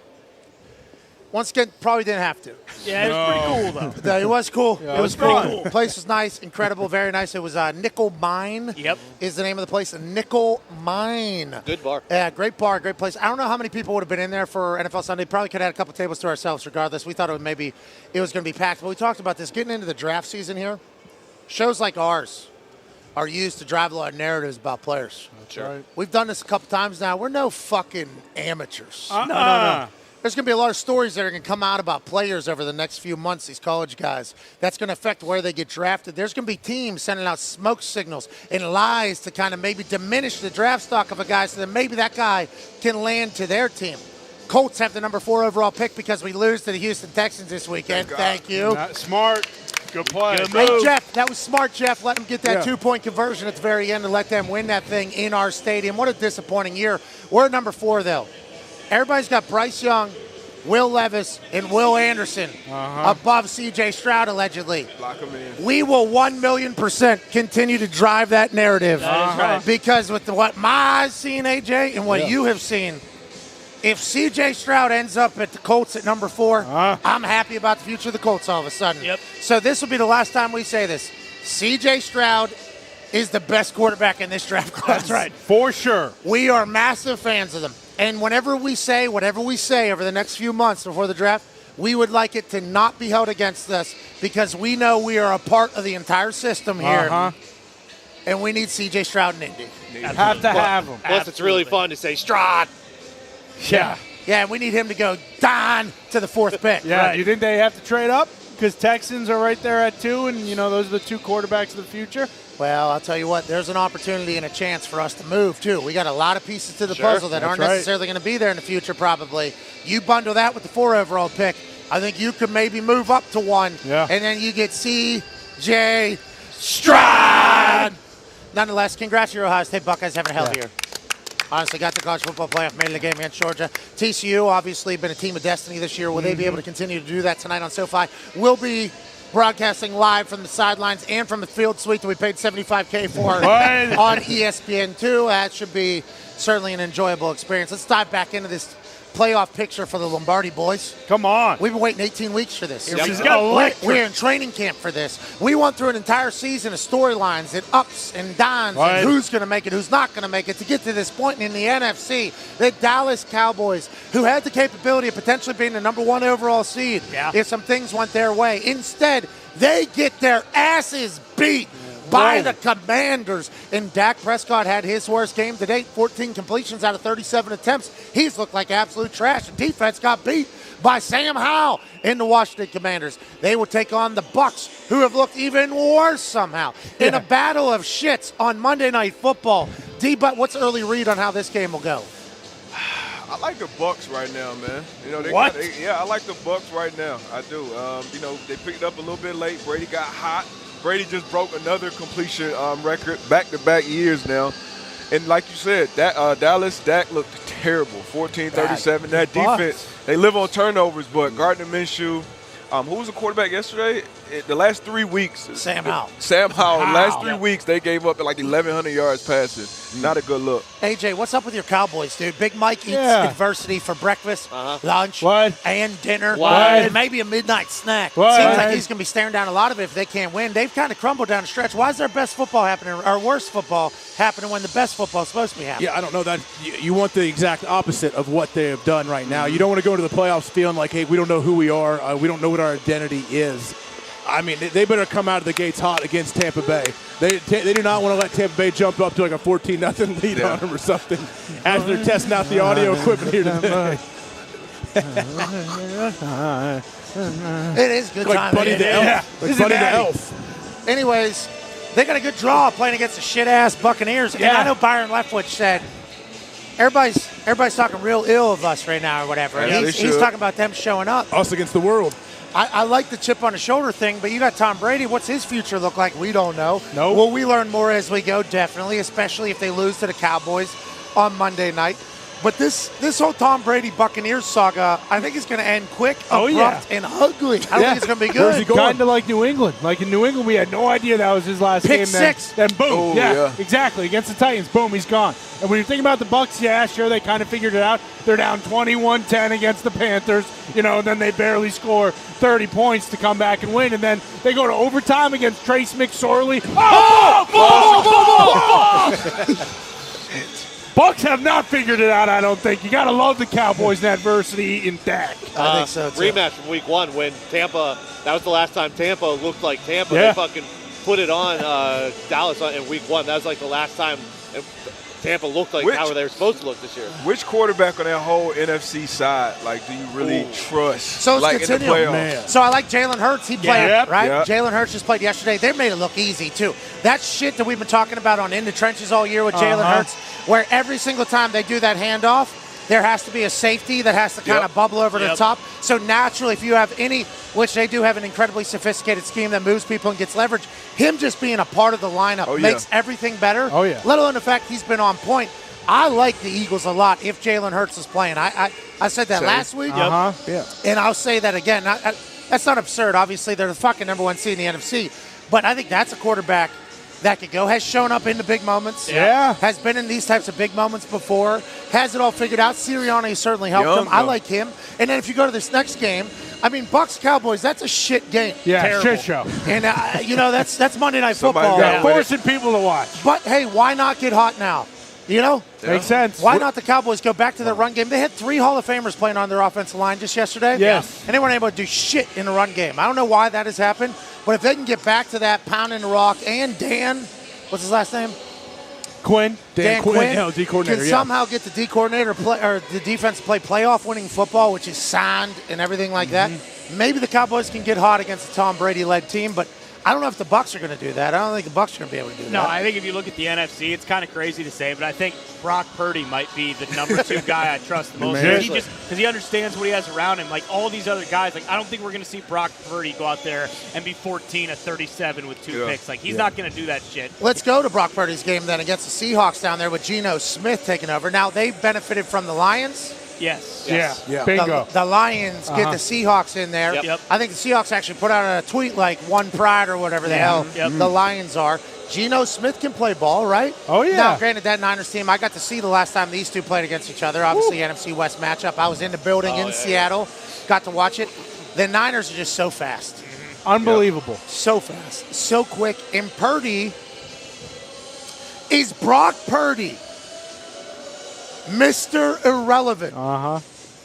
Going to be a rookie starting quarterback in the fucking NFL Super Bowl? Massive chance. Feels like there's a good chance for that right now. Like when you look at that side, like, I mean, on the AFC with Josh Allen and George Kittle's had Mahomes like and 6 all- touchdowns in the so last many. 4 weeks. Debo's back in the fold now. Debo Samuel. And they're not going to ask him to do too much. They just get the ball in the playmaker's hands. Like there's no reason why the Niners won't. Isn't everybody just penciling NFC Championship, Niners, Eagles? Like that's what it is? It's hard not to do that whenever you get to the playoffs because we've already seen 17 games of these teams. They're seeded the way they're seeded for a reason. This is how we've watched them play. But to everybody else's point, the Bengals last year, Bengals came in and kind of flipped everything on its head. I guess every team could do that. Is it possible, I guess, if someone wants to beat the Niners, you're hoping that Brock Purdy has that bad game? Like, hey, does he have a stumble? How does he, though? And if he does, you're right, they're not going to give him – he doesn't have enough opportunities to have a terrible game, I guess. And then if not, he's just got to do a couple of things. And ever since he was in high school, and he told Nick Saban this, well, Nick Saban tried to tell him, and he said, Coach. Nick Saban said, we got to work on your accuracy. We got to work on, all right, we got to work on this or whatever. And Purdy said, this fucking guy doesn't even know football. I'm maybe the most accurate human of all time. Whenever you got that offense that relies upon timing and accuracy, it's almost like he's in the perfect offense for Brock Purdy. Absolutely. And, like, you look at the scheme, half the time he's throwing to guys who are, wide open with Ayuk and Kittle. And even just looking at that playoffs, for sure you can say Eagles, Niners. You can also say Chiefs, Bills. Is this the first time every single team has already played each other in the same season? Because every team on this board in this first round has already played during the regular season this year. Let's wrap up the last game of the NFC side, the Giants and the Vikings. Now, that one was close. Love the G-Man. That was 61-yard field goal is what ended that one the last time they played. Greg Joseph hit a bomb and a whiteout that was happening in Minnesota. The Giants and Daboll, I love everything they're about. I don't think they're expecting to go on a run here. I think Giants fans are just excited about the future. And Daboll in his first year obviously makes the playoffs. Also, Doug Peterson, first year, makes the playoffs. McDaniel, first year, makes the playoffs. KOC. Kevin O'Connell, the Vikings, first year, makes the playoffs. I mean, there's a lot of Todd Bowles. With the Bowles, Todd Bowles. Holy shit. I mean, there's a lot of first-year head coaches that have made it to the playoffs. Feels like there's a lot of first-year head coaches that are going to get kind of moved out early. But if you're the Giants or the Vikings, you got to be ecstatic at where you're sitting right now, AJ. You are this game. I'm not really sure if I had to pick right now. Giants, Vikings. Where are you leaning right now? I'm leaning Vikings strictly because they've been good to our show. I are, but they're so hit or miss. That's true. They're kind of hit or miss though with Very. the Vikings, I guess. So, but I guess if I had to lean away, I'd lean Vikings right now. But man, Giants could win. I that like game. what the Giants do. I love the the Giants can easily Rested. grind out like one of the Giants, a Giants win, like a Brian Daboll type win. Fresh Saquon. When Dan Jones is on, playing hot. I mean, Dan, look at this guy. That guy's awesome. You kidding me? I do think he has the body type of somebody that's very relatable. You know what I mean? You see that guy, you think that's my uncle that's coaching the Giants. That's a guy who has risen the ranks of football while still being able to be relatable, drinking beers, eating pizza, and wings. And then is that DoorDash some sandwiches? You got it. I love everything Daboll and Wink have done for the Giants team this year, the culture this year. They got to be ecstatic. Mara says he was tired of going to meet with all these other billionaires. Boom. And then basically just saying, your team fucking stinks, bro. Yeah, what's up? Now it seems like they're going to be the talk of the town with what they were able to do with a brand new culture. That just reminded me, the hour that you let us run the last hour on Friday or whatever, I believe it was last Friday. Yeah. We all made a playoff pact, us three, Foxy, Bruce, if any of our teams made the playoffs, that we would rock the playoff goatee, and I don't see a goatee on Bruce today. Come on, Bruce. Shave his head, too. Well. Yeah, Bruce with a razor. Bruce has just been jamming out with Posner and running laps. Hey, they said you're supposed to have a goatee because day ball for the playoffs. You're Mike's off, yeah. Nick, come on, Nick. Tuesday, we'll have a goatee for the entire playoff run. Got to shave your Plus head, 3, too. minus 120. Ooh, you love it against the Vikings. Love it. Really? Feel very good. We should have beaten them the first time. Of course. Everybody should have beaten everybody that they lost to. Yeah. All year long. Wild card weekend obviously is great. They've extended the wild card to give us an extra game on each day. 7 teams from the AFC, 7 teams from the NFC. Best odds, worst odds on the television. 10.5. The Buffalo Bills favored over the Dolphins. Remember, the Dolphins did beat the Bills earlier this year. D-Butt, as a fan of the Dolphins, how do you feel about it? Not enough points right there for the Bills. With our quarterback situation, we need Tua. Highly doubtful that he comes back and plays this game, so don't feel great about that. Rappaport said that McDaniel's safe. You heard that? Oh, yeah. He should be. Why would he not be? I mean, that should never been a question. Sean Payton, Tom Brady, we thought. Yeah, I guess if Playoffs first year, though, you should be safe. They would have finished the year, 0-6? McDaniel would have hired. He would have been hired right away from somewhere else. Probably. Oh, yeah. Indianapolis, So first call. Arizona. Tyreek had an ankle yesterday. He was banged up a little bit. Yeah, he was. He was hobbling around. AQ sent me a stat that he found fascinating for the Chiefs. McKinnon Yeah. has more receiving touchdowns than Tyreek Hill has. I think he's scored in 6 or 7 straight. Yeah, I think he set the record for running backs this year. He had that game winner against who? The Texans? Out to the left. That was his second one of that game. Yeah, he's He had unbelievable. another receiving one yesterday. Touchdown. Chiefs were able to just reload. And I think we put out a tweet for overreactions from around the Twitter world. I can't wait to hear what people's are because we just broke down the playoffs, obviously, in the picture. And it's easy to pick the favorites because, they're the favorites for a reason. Exactly. We've seen them all play so much football. I guess the 3-point spread between the Cowboys and Bucks is certainly a coin flip. Who's going to show up? Who's not going to show up? Chargers and Jags is a fantastic question mark. What is Mike Williams? The 10-point spread between the Seahawks and Niners seems to be too much. They know each other very well. Let's assume maybe Seahawks keep that close, but the Niners will win it. Giants, Vikings, 3-point spread. Who knows? We got some good action this weekend. Bucks home dogs. It says but they're home dogs, and it's Tom Brady. And it's hard to bet against Tom Brady in the playoffs, especially from what we saw Sam Howell do to the Cowboys yesterday. So I mean, you got to love some of these dogs. And Tom's been playing better too towards the end of this season. You're right. So people are like, "Oh, Tom is still Tom." Yeah, Holy shit! McGee is here. Oh, my God. No. McGee! Sir. Hell yeah. Hell yeah, McGee. Yes! Holy fuck, dude. Does he know we're doing a show? My God. Look at those sweet shoes. I've never seen the legend this close. McGee looks awesome. You saw Marty doing like some pull-ups off of some scaffolding or something, didn't you? What's that, pal? Didn't you see Marty doing some pull-ups? Yeah, he refuses to take the elevator. He climbs the balconies of the hotel rooms to get to his room. Like those guys on YouTube, I did not know that was a thing you guys were saying about Marty, but it certainly makes sense. 1,000%. I woke up at about 5:30 yesterday morning, looked out to the veranda, the outdoor workout area, and Marty was fucking just banging some chin-ups on this like steel rebar that was hanging above it. It was awesome. He's going to be up here. He's going to be hanging off these wires pretty soon, probably. You never know. Rightfully so. Up there doing some kip-ups or whatever. Oh, shit. McGee's on his way over here. Yes! Oh, yeah. Ladies and gentlemen, McGee, we got a mic for you. Here, McGee. Move this so you can sit here. Mr. McGee. Sir, help him up. Don't have an accent. Don't have an accent. Don't disrespect him. Don't do it. Legend. What's up? Don't do a southern accent. Mr. McGee, how you doing? Look Great right to there, see you. right there, buddy. You're on Air 5. We're live right now. Hey, what's up, y'all? Holy shit, McGee. Yeah. So you're good, man. I love it. It's so nice, like not seeing AJ's just his head in the thing with the it's like real life. What's going on? Hey, McGee, quick question for you. Yeah. Georgia Bulldogs going to be able to do what they've been doing to everybody at TCU. TCU's big, McGee. These are some big dudes. People are underestimating their size, I think. This ain't the Big 12 that everybody thinks it is, and this ain't the air raid that everybody thinks that it is. Michigan just figured that out, right? I mean, they will dig in on you, and their secondary is better than Ohio State's. Okay. So the reality is, I mean, they can win the football game. Can they stop the run? Can they stop the run, though? No. Okay. No, they can get to Bennett. So here's the thing about Stetson Bennett. Okay. Every game he checks out for about 10 minutes. Like you think about the national championship game a year ago, you think about the game last week in the third quarter, he just kind of checked out. If you capitalize then. How do you know when that is, though? Well, you don't. Well, it's good old days, AJ. We're in them right now. But the reality is they got dudes on that defensive line, and they can get to Bennett. They'll be all right. McGee, how's the national championship weekend been? You've been crushing it, I assume. I've been. They have a lot of rum in Southern California, and I found most of it. And I've had a good time. Yeah. Ty has a question for you, McGee. Now, I don't want to pivot because obviously we're here for college football and we're here doing the NFL today. But I love your NASCAR coverage. Thank you, dude. Yeah. Like big time. I literally got the email this morning. You need to book. I need to book my Daytona 500 travel. Here we go. I'm on it. Let's go. So I mean, who are we looking for this year to maybe potentially hoist the cup?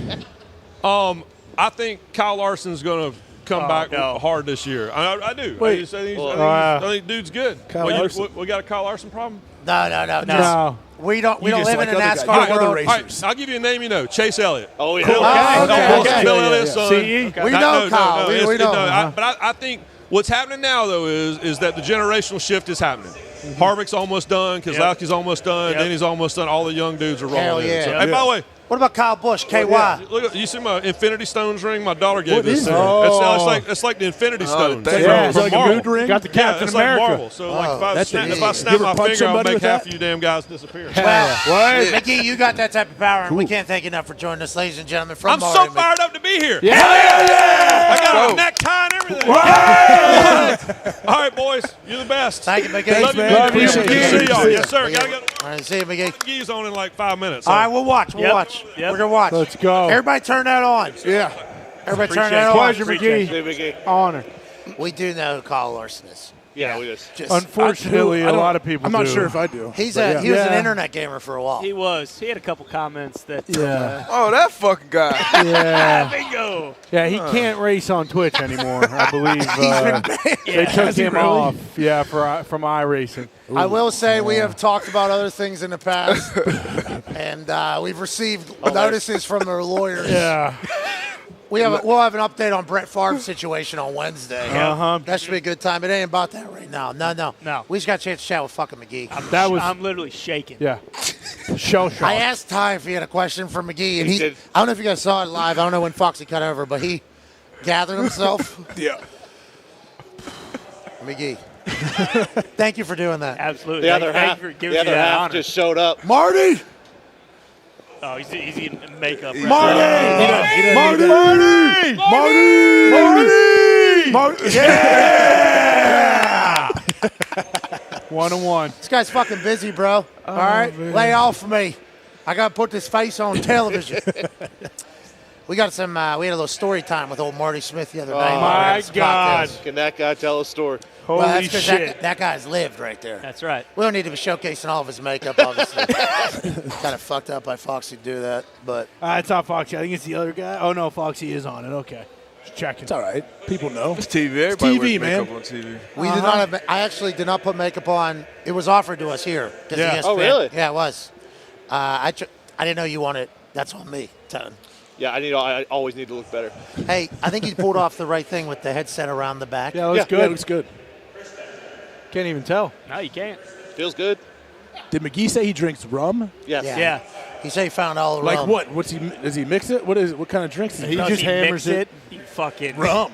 I'm just thinking straight. Breaking it on the You drink rocks. straight rum? Yeah. Are we in the island? Some rum punch, maybe? I like rum He's punch. a pirate. I agree. That's He's amazing. some Captain clown, Ron. You ever seen right? Captain Ron? It's a Yeah. great movie. What was he, a fucking I what? was going to say, you fucking son of a bitch. I was going to call him a swine or something, but I couldn't find something disrespectful enough. Do you think McGee's, Cutting rum? cutting rum with just Diet Coke? No. He's not drinking rum and cokes. He's not, I pal. bet you he is. Man. He might Probably. No. He drinks rum and Diet Coke. He might be. He might Maybe in be. 6th grade. He's Yeah. not doing it now. All right, let's run through some more things that happened yesterday, and then we'll get to a break. Then we'll do overreactions. We got those. Yep. Oh, yeah. Came the number 2 trend. Here we How go. about it? Oh, That Here we doesn't go. happen anymore. Twitter's changing the way the game works. Yeah. Big time. We were right behind That was KRV. not like what I did to you. I just wanted the ball. You have that one. How about you getting stripped live on TV? Yeah, that was embarrassing. Again, that's 2 on the year. Right, D-Bot in a suit almost got so that. Embarrassing. I tried to. Everyone's second nature. Geez. Immediately. Ball. You're right. Sorry, AJ. We don't want to upset you. Let's get to a break. We've covered everything. Haven't we? We have. We've covered everything. Yeah. I mean, they're Whole just playoff picture. Yeah, Everyone they're that got poop fired. balls. Yeah, we don't.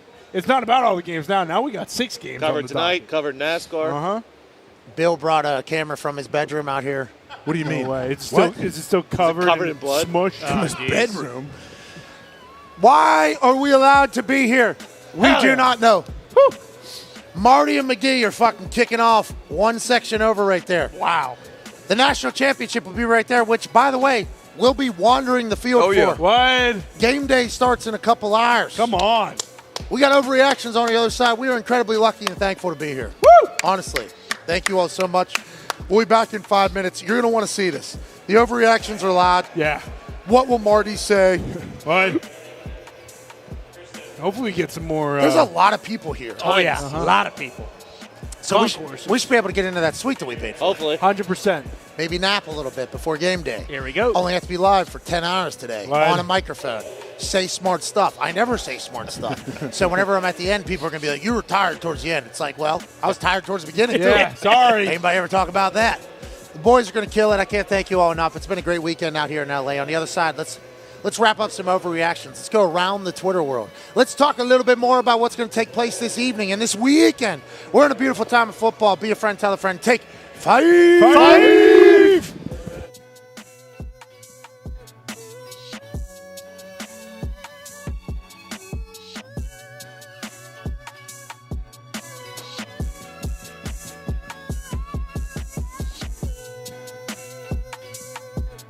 Off the top is too shallow.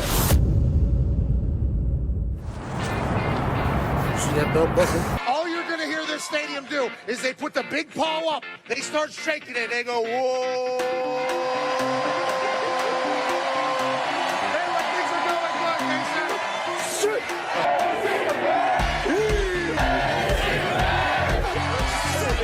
Yeah, he loves the defensive side of the ball. He said yesterday to me that this is a blue-collar team. They win it on special teams. They have 5 block kicks this season. The defensive side of the ball, Lynch leads the Big 12 in sacks. But also on the offensive side, Denzel Mims is an absolute animal. He is a weapon.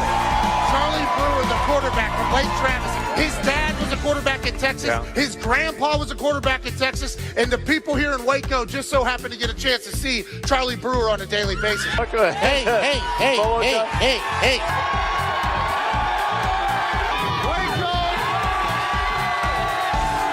Yeah, Boomer here is going to mean a little bit different than what it means on the internet currently. And hopefully here in Baylor, they hope they're not hearing a lot of Boomer sooner.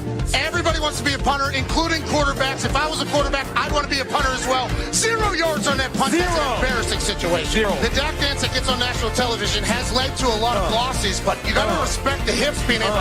What sign am I going to make for college game day? Well, I want to make something creative. I want to make something fun. No, to hell with it. I don't like OU.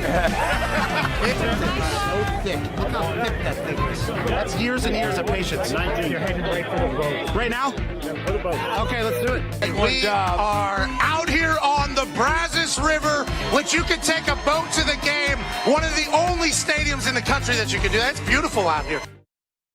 A lot of people would say, this is the last time I'm going to be on game day. The last time I allegedly did what I'm about to do, I ended up in a jail cell. Let's go!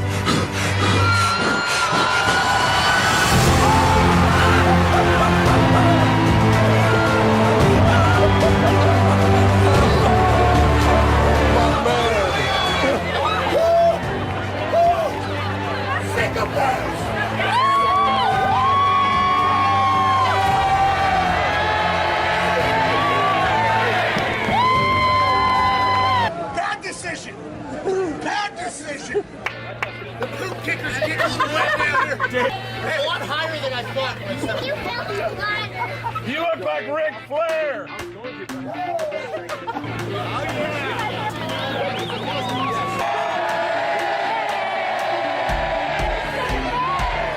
That was a sellout, by the way. That was beautiful. Do we have any other shirts? Yeah, hold on. You need to go get changed before you get sick. Great work, Russia. that cold. Hey, I went for it. My chest hurts.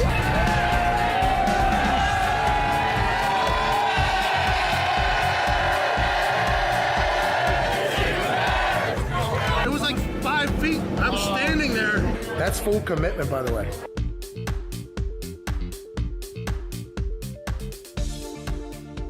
This is my first time in Athens, and I'm going to say this place is absolutely beautiful.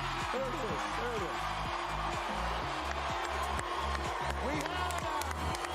We had a little drizzle earlier, and you know where I come from. Rain makes corn, corn makes whiskey. They make whiskey in Tennessee, so I think the rain is making the whiskey, what? That's being drank all over. Good old Rocky Top, Tennessee. Give me the Volunteers, Luke Bryan. Sorry about it, Uga. Tennessee, a team of destiny in Luke Bryan's fight. This is the first time with this rivalry. Both teams have been good in a long time. What was your message to the team this year, and essentially an elimination game this week? Well, hunt with a purpose. That's the biggest thing, is we want to go out and play aggressive. They're coming to our house. We had to go to their place last year, and it was wild and crazy. We wanted to be crazy today. We want them to affect the game, and our guys know our best game's ahead of us. So we're hoping it's this one. Hell yeah, Coach. Hell yeah. Legs crossed. Alan Ryan. What do we have here? Look at that. Go for it. Maloney from this man's grill. No. It's on his nose. They dropped on his nose. No, it's everywhere. Bombing from Snowball. Oh, my God. Bad sandwiches going everywhere. Last week against NC State. Oh, no, Bear. Oh, no. No, Bear, a graphic just came up on the screen. I didn't know you had 0-3 last week. I'm terrible. What's your column record? That's all they need to know. 33 and 16. 33 and 16. And that's what I'm saying. All these Dominating. games early What's in the that? week that I'm That's his writing column up, I'm record. doing great. By the time I get to Saturday, I'm like talking myself off, picking terrible games. It's terrible. I'm doing a terrible Get out of your job. own head, Bear. I'm a good handicapper and a bad better. Not a lot of people see the column. That's what bothers me. Their offense is pretty sophisticated. Here you have a classic bunch set, crack toss to the right. Pin guy, pin and pull. Running back gets out behind. Darnell Washington, 6'7", 270. Pick up 15 to 20 yards. Remember, the tight end was lined up right behind the tackle there. Let's flip the side. Same exact formation. What are they going to do? Crack toss, pin and pull. Fake the toss, and it allows a high-low route, which Florida has to operate on, and the best tight end in the country is wide open. It's that type of stuff that they do that the anonymous coach pointed out, that it's high-level football that they've been able to do against everybody. Attaboy, kid. Nice. Nicely done. I got First a tape. film. First tape right there. First tape. I did some football talk. Mom, look, I did it.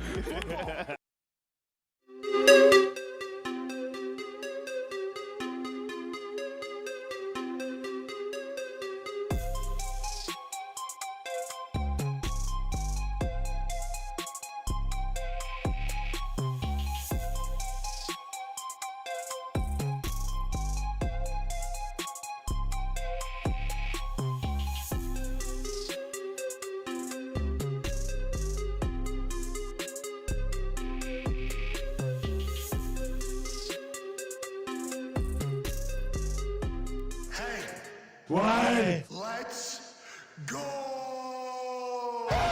This show fucking stinks, and the fact that you listen, we are very, very thankful for. AJ, you never cease to amaze me with your toxicity, pal. You got a couple of these? God damn it! What the fuck are you doing? Boston.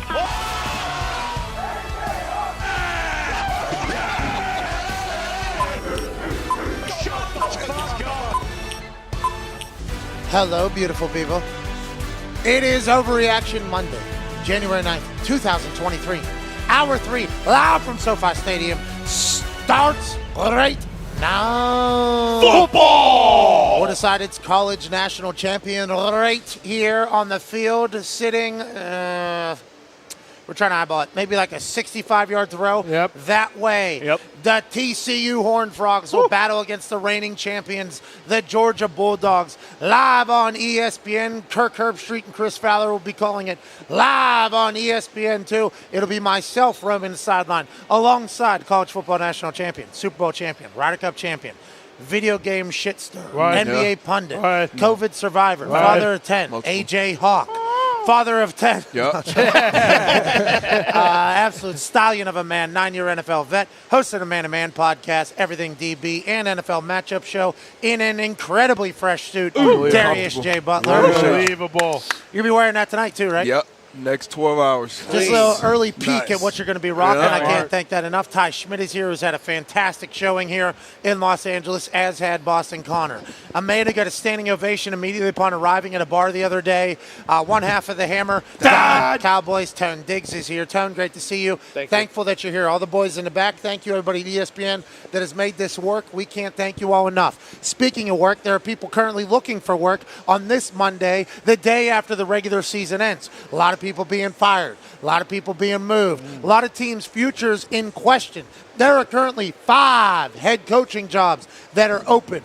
Field Yates just tweeted about it. How many head coaching candidates do we got? Good question. We have 5 now all of a sudden. The Broncos, wide open with the richest owner in sports. Yep. What will Walton want to do once he gets his hands on a non-salary cap coaching situation where he can outpay everybody? The Broncos have reached out to the New Orleans Saints to have conversations with Sean Payton. Sean Payton said on Fox NFL Sunday that he would like, a relationship with the owner is much more than a relationship with the quarterback. What does that mean? We do not know. Will Sean Payton be with the Broncos? Potentially. The Arizona Cardinals, after firing Cliff Kingsbury this morning, have a head coaching vacancy alongside a general managing vacancy because they let Steve Keim go after his health leave just a couple weeks ago. The Colts are wide open. Very. Wide. We got pieces on that roster, too, that you can utilize to bundle alongside a draft pick and move up to number 1. Now, Chris Ballard will be here, is what Jim Irsay has said, but the head coaching vacancy is real. Will Jim Harbaugh, who's awaiting a new deal from Michigan? What? Is what Ian Rappaport told us? Right. Will he take the leap back into the NFL after having massive success with Michigan back-to-back years? We did not know it was because Michigan wasn't paying him enough money. No. We thought this was because he maybe got bored. He accomplished something like he was able to do at Stanford, at San Fran. Now he's at Michigan. We want to get back in the NFL because he gets a little antsy. Ian Rappaport saying if Michigan pays him, the NFL conversation's over. Seems like the NFL conversation is over. Harbaugh took a pay cut, though. That's the thing. Took a pay cut? A year and a half, 2 years ago, they 2 years ago, they renegotiated. wanted him out. Yeah, so you don't you don't think he holds on to that, thinking, hey, you guys don't, you really don't believe in me. Absolutely, but then all you got to say is, now we do. hey, Here's some money. Yeah, here's a new back-to-back one. playoffs. Yeah. 2 years ago, everything was all fun. My recruits finally kind of get in here. My culture kind of gets in here. We go back-to-back playoffs. You need to pay me? I assume Michigan would be like, yeah, we'll pay you. You would think. Yeah, You would exactly. think now. That was a surprise for me. They Beat have- Ohio State back They to have back, money. too. Yeah. Best Yes. quarterback they've First had. time, yeah. Bro, He probably but maybe does he know, hey, this is tough. It's really tough to do what we have done these last 2 years. so if you talk to any insiders around the college football world, more specifically the authority, Right. Oh, right, yeah. Pete Thamel, who's become boys with the boys. Oh, yeah. Weapon. Pete Nice Thamel has email become from Pete. boys with the boys. He's given a lot of information to all of us. We can't thank him enough. He's talking about how a lot of coaches, he wouldn't tell us who, a lot of coaches are talking about how annoying and miserable it is to coach in college right now. Yep. Let alone having to recruit 17-year-olds and travel to their house and have sleepovers and all that shit. NIL deal now. Oof. You're dealing with agents and families and money and bags and Right. this and that and that. And a lot of these high-end college coaches are at the point they're like, this is the NFL, but the NFL has quite an upside, and that's I don't have to act like I care about what 17-year-olds are going to do. Yes. Yeah. So there's a chance that a lot of these coaches that we hold in high regard in college ball going to try to get out as much, even to become a coordinator or a quarterback coach in the NFL. Allegedly, that is what's being talked about. So maybe you add in that alongside Harbaugh feeling disrespected by Michigan. But if it's just pay me, fuck you, pay me from Harbaugh, I'd assume Michigan would pay him.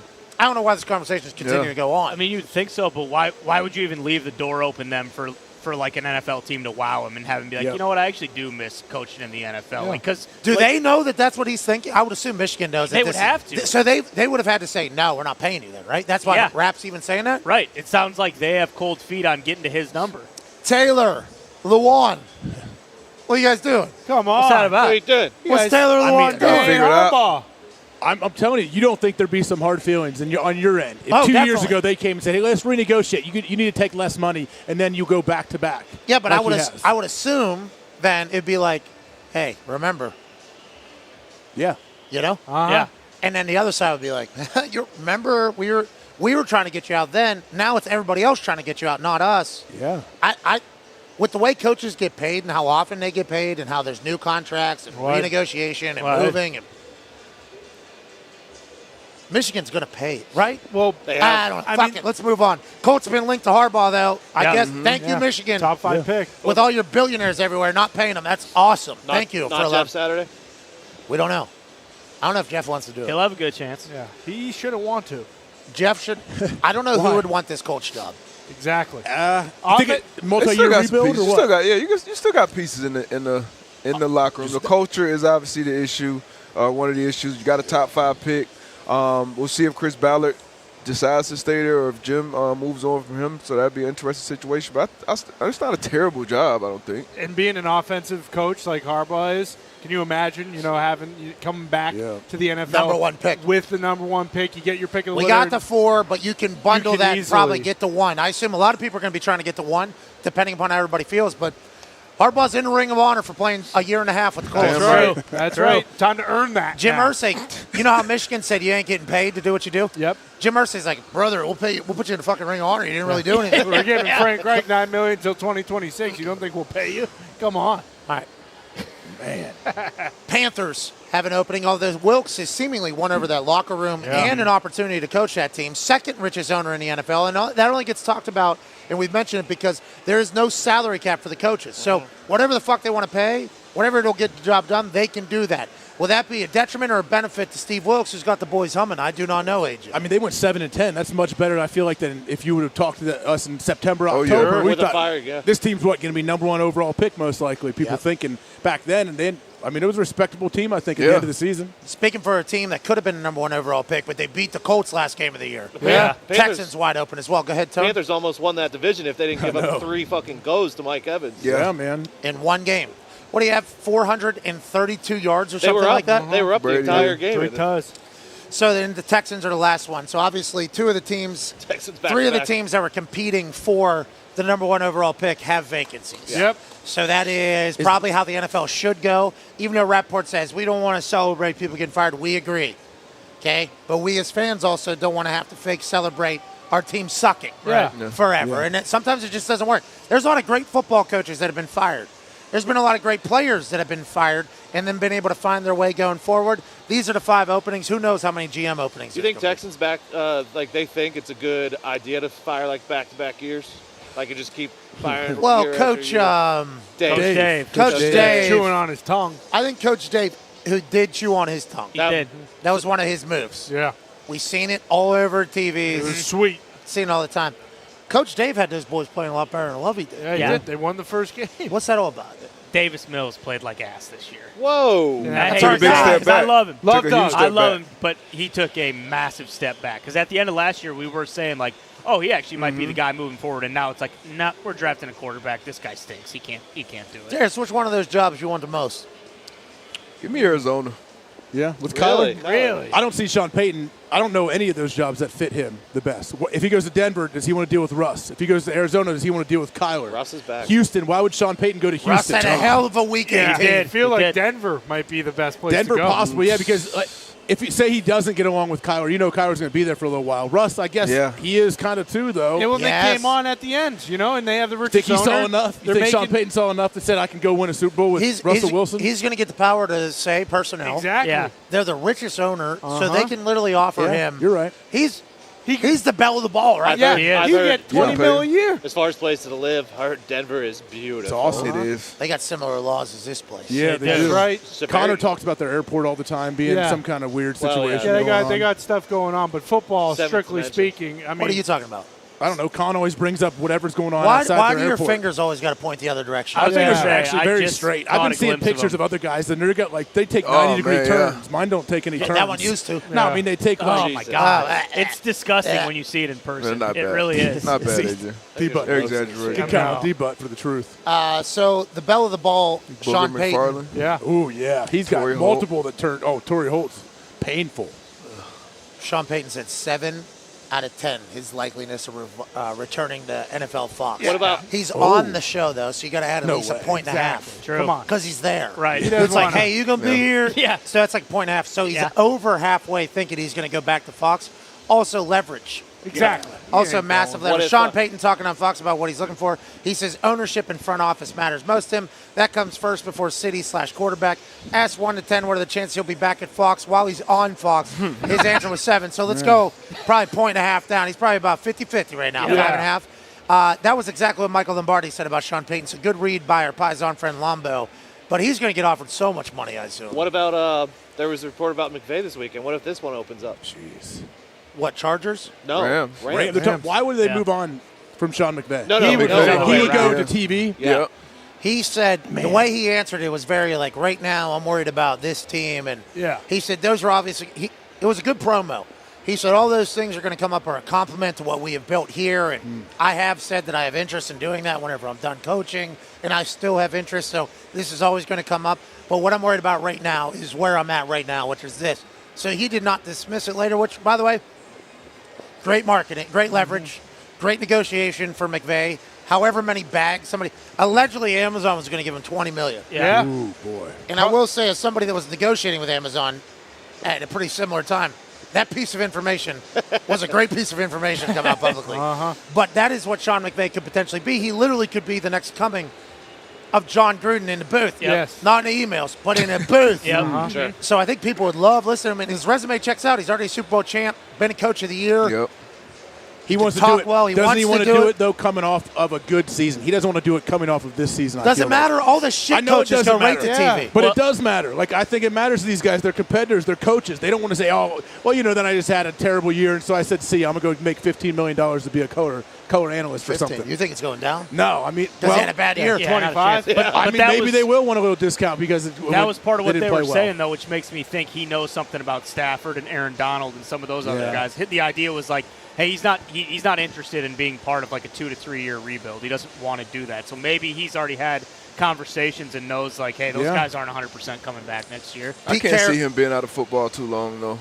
Calling games, you're in it. Yeah. Still, though. You see him, though. He's a coach. Like, coaches, I don't know. I don't know if it's enough. Some coaches need more than just I'm going to do a show once or twice a week, or I'm going to do a game once a week. And McVay, I think, is one of those guys who's fully committed. Loves it. But to Ty's point, like, so it probably sounds good to get $20 million to call games. You're saying sounds amazing. Sounds good until like week 4, week 5, and you're like, so this is what it is every single week. Yeah, for real. Bad game comes on. I got to worry about these two shit teams when I could be dealing with. I guess, but I think he'd be a fantastic television person. Oh yeah, he'd be unbelievable. And like, we talked to AQ about the spinal contusion with Stafford, and Stafford, he said he's not retiring, but that's a very serious injury. And from what AQ told us, like, I still think we need to hear more about that situation. Who wants to be the coach of the Rams? Maybe Peyton? Yeah. Loves LA. Have any draft picks? No, they do not. I assume he's got say too. Like, there's a whole shirt that says "fuck those." Yeah, like that was a good shirt. Holden Cantor made their shirts. Old. What a move. GM was wearing that. They went all in one. And now they're fucked. How about it? I'm gonna take 2 years off. I come back, y'all figure this shit out. Just as an owner, if we ever get a team somehow, we are fucking those picks so quick. That's the play. Could not move those picks quicker. And if we win a Super Bowl, we're going to be big dick dancing everywhere. Exactly. But we need to know while we're dancing on the tail end of that hangover, there's a chance next year we are going to be god-awful. That's right. And that's what the Rams have proven. That's why you get a beautiful stadium like this. You can just get Taylor Swift to come perform, and it doesn't matter how the football team sell it out 10 times. Exactly. Except for there's a leak up there, I think. There's a leak over here by the bathroom. I don't know what's going on. Who's doing the anthem? Posner. Mike Posner. Yeah. Oh, sweet. You guys are going to dap him up before? Yeah, well, he's going to tell everyone to shut the fuck up right before he does it. He wanted a moment. He wanted a moment. No, I know. And Wait, was he trying to get everyone to jump up in the air and take a picture? Yeah, but it was an hour and a half into the set, so everybody's already going. And that song, if I could write you a song and make you when do I jump fall up? in love, I would already have you up. Under my arms, I used to bottle my tricks. I hope that you like this, but you probably won't. You think you're cooler than me. You got designer shades just to hide your face. Anyways, that was the first song like everybody knew. Confetti. There was a lot of. Was that song? No, Confetti? because I thought that's what was going to happen when we told everybody to get down. I thought whenever the beat dropped, there was confetti coming. Mm-hmm. Just standard jump up celebration. Okay. Yeah, it was terrible, but yeah, he'll do great with the anthem. tonight. Foxy. I loved it for Bruce. Foxy. What? It was not terrible. Look at the crowd. The crowd's going crazy. Bruce was on a different love it planet. for Bruce, man. Bruce was having a great time. I do think Bruce would have been like that with whoever. Yeah, it wouldn't Oh, matter. really? Reba McEntire. Bruce just a fan of live music in general? I or- just think that night we had it rolling pretty good as we got in there. Nice. Once again, whenever we were put on the red carpet, we did not expect that. That was a strategy error, tactical error. We were boozing a little bit. Bruce was on the red carpet. Full 360. I don't think he was rolling on any Taking his other time. drugs, I don't believe. I think this is just high on life, old Brucey. But I'm sure there was people wondering, you know. Hey, what's this? Holy shit.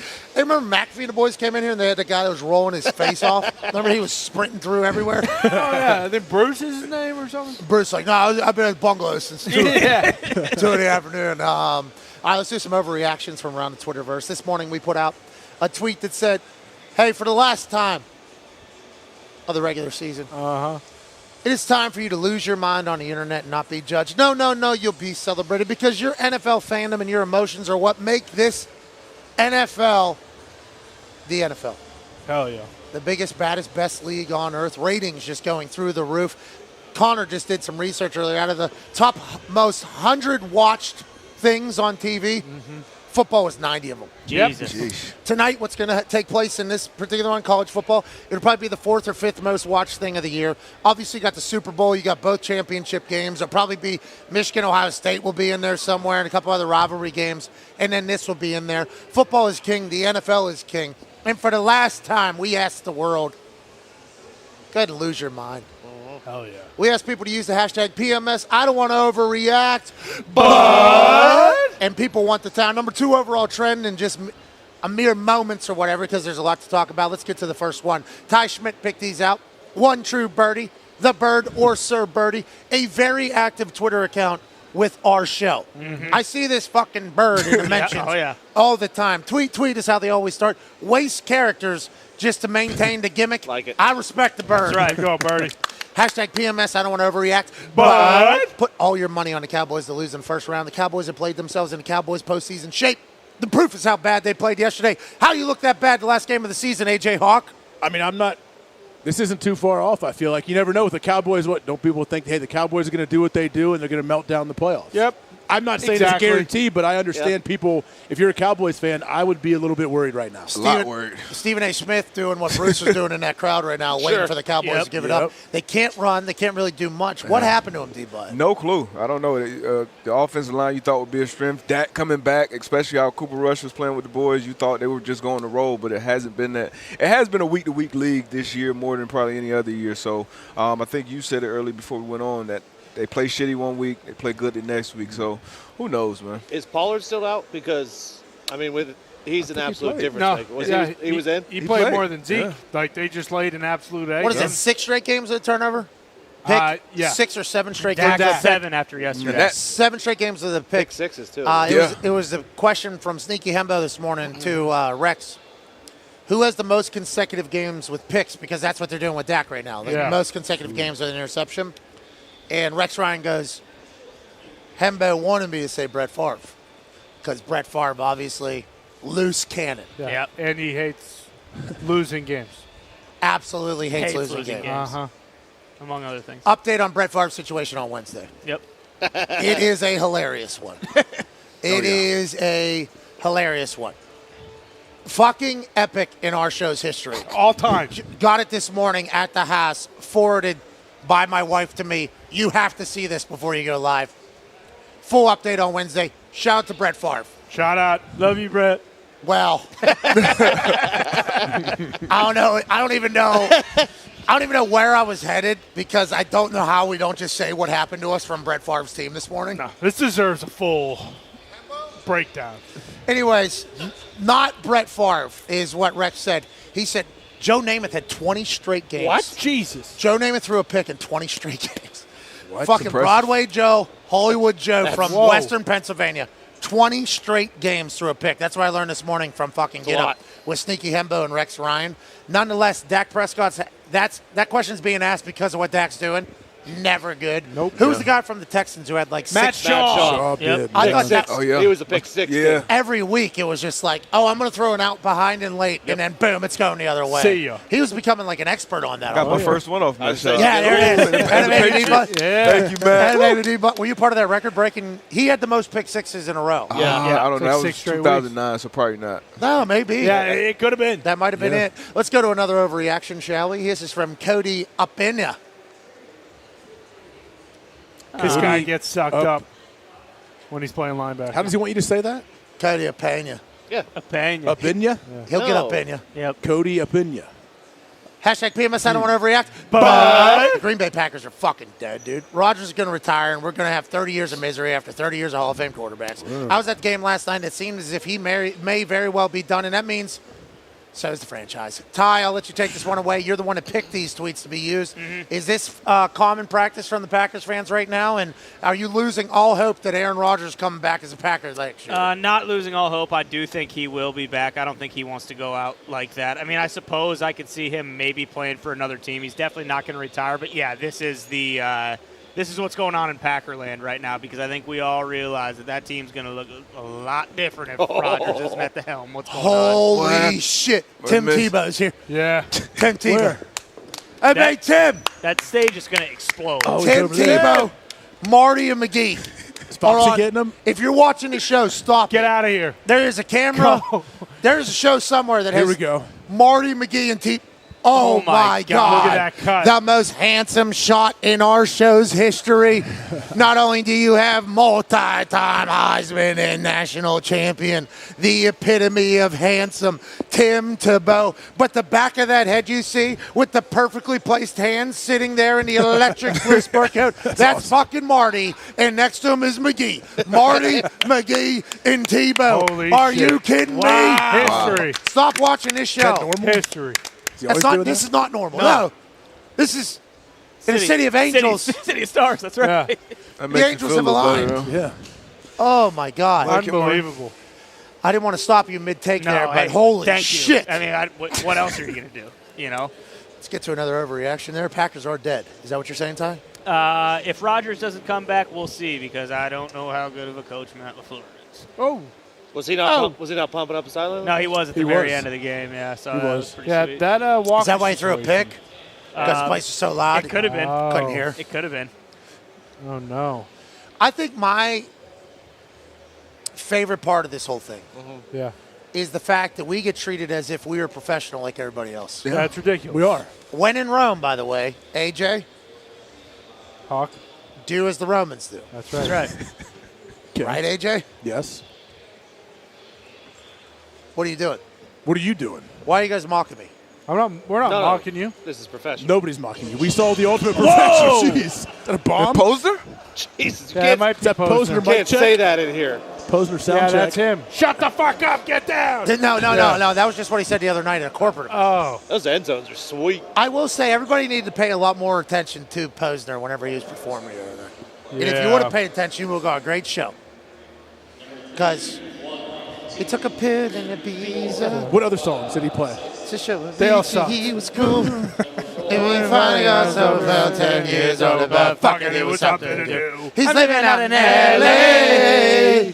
He drives a sports car just to prove he's a real big baller because he made $1 million and he's spending on girls and shoes. And he wanted to be hot like me, never really knowing hot like me. You don't want to get on the roller coaster alone.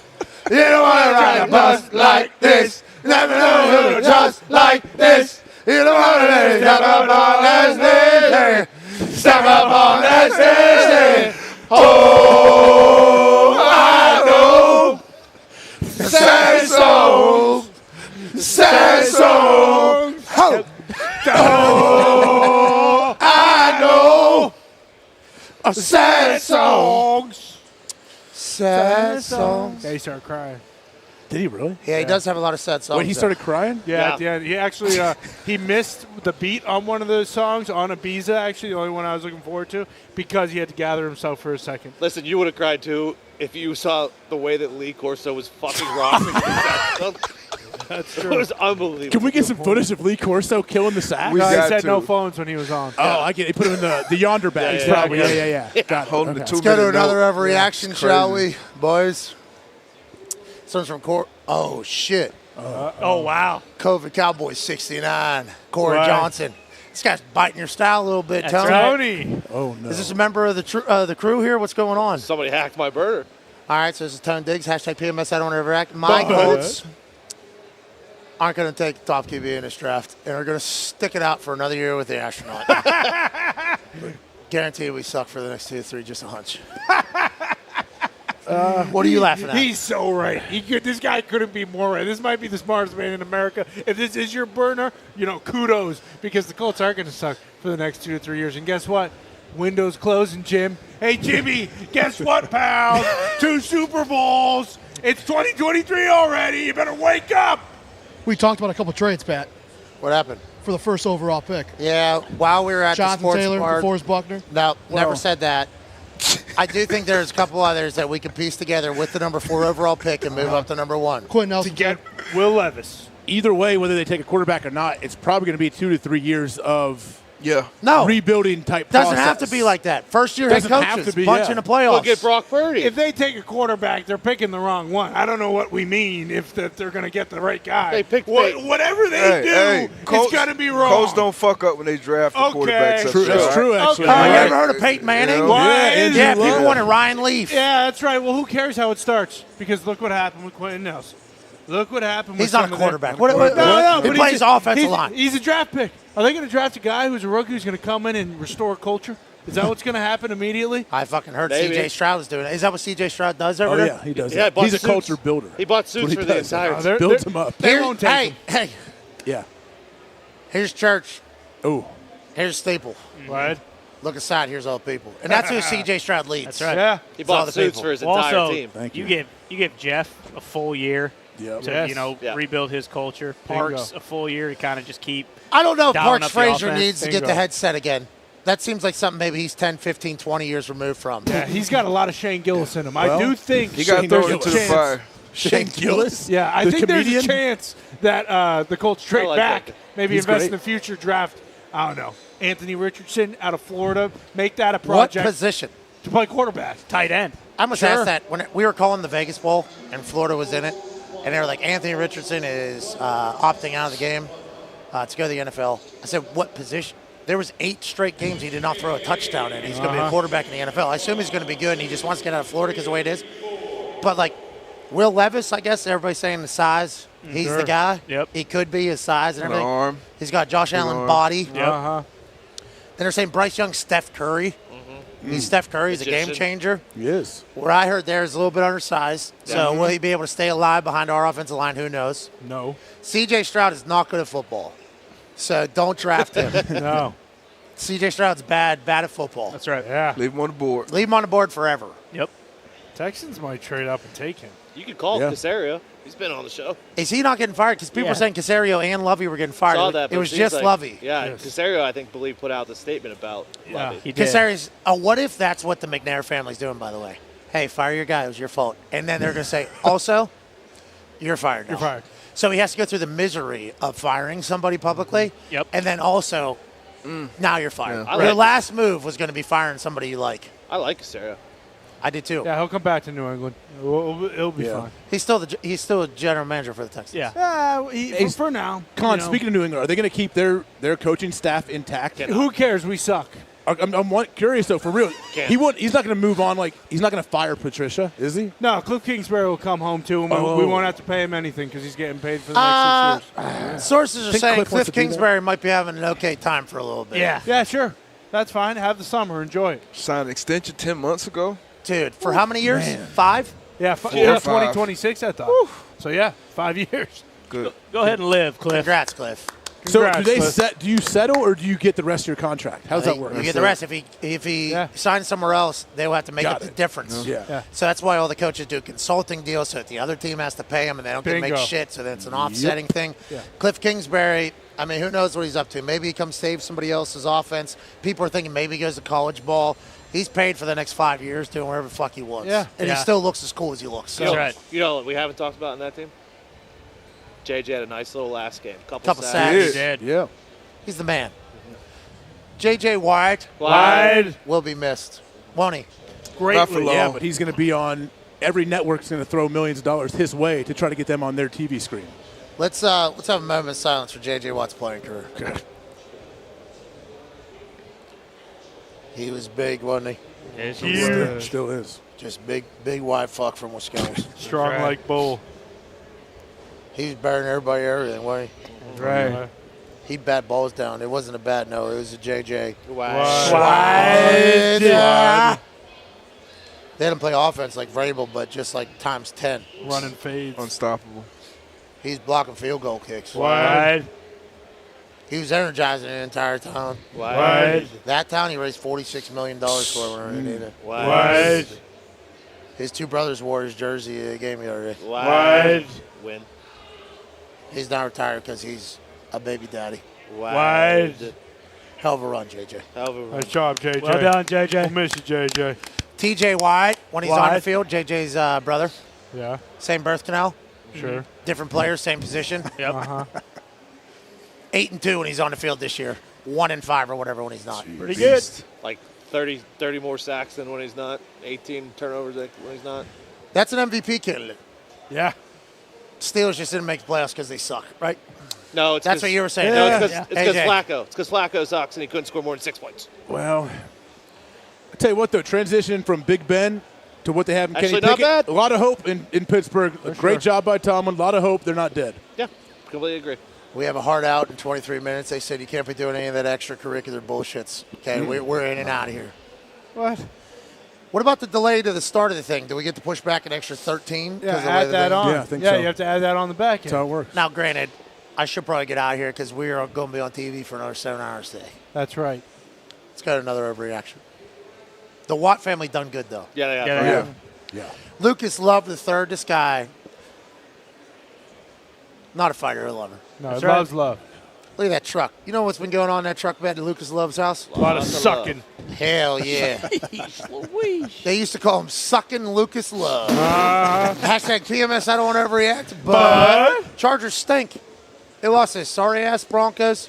They're going to get dog-walked by Jacksonville next week.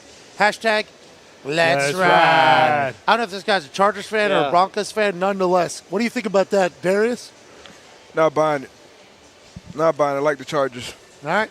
And one of your 8 teams, of course. Fucking right. I like Chargers. I like Justin Herbert getting his first playoff berth. I think it'll be good for the league. Hey, congrats, Chargers. Way to go, Well Chargers. done, Chargers. Way to go, Telesco. And to Darius for picking them early alongside the Dolphins and the Panthers and the Patriots and the Colts. Why? Eagles, too. And the Philadelphia Eagles. That's right. And the Bills. Hey, that's not a bad game. You cast a wide net. Yeah. Might catch a few crabs, Yeah. but All you your will find teams a out. fish. My teams? All of them. I only got one. That's not true.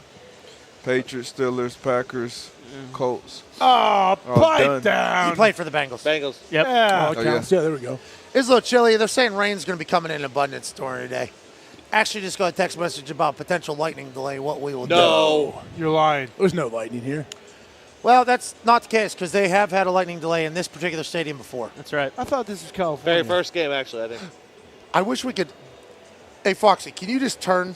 It is not. Lightning is not sneaking in here and striking. Can you you don't know. Hey, Foxy, can You're you put, right. I don't, but I do. Can you put the big tall one on and then turn that all the way to the outside so people can understand what this canopy is? Because we've asked these questions before. What do you mean it's a canopy? What do you mean it's... No, Foxy, keep it up here, though. So, like, you can see exactly where we are to exactly where... Because we would have never guessed. So this is where we are, almost on top of the field here. Yep. There's a section right behind us right here.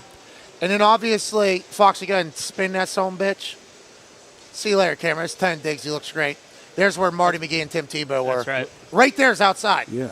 It's real close. It's like your outdoor living area. You live in Arizona and you have like a covered little courtyard. outdoor kitchen type thing. That's what it is. But it's not sprawled out too much. Like, you would think that the canopy would be, like, overwhelmingly larger than the stadium itself is. It is outside is right there. Actually slipped on water while going to piss from the outside there in the stadium. Right there. That's where the pisser right there is the pisser. Right there. And there's water coming through down there. We almost all just...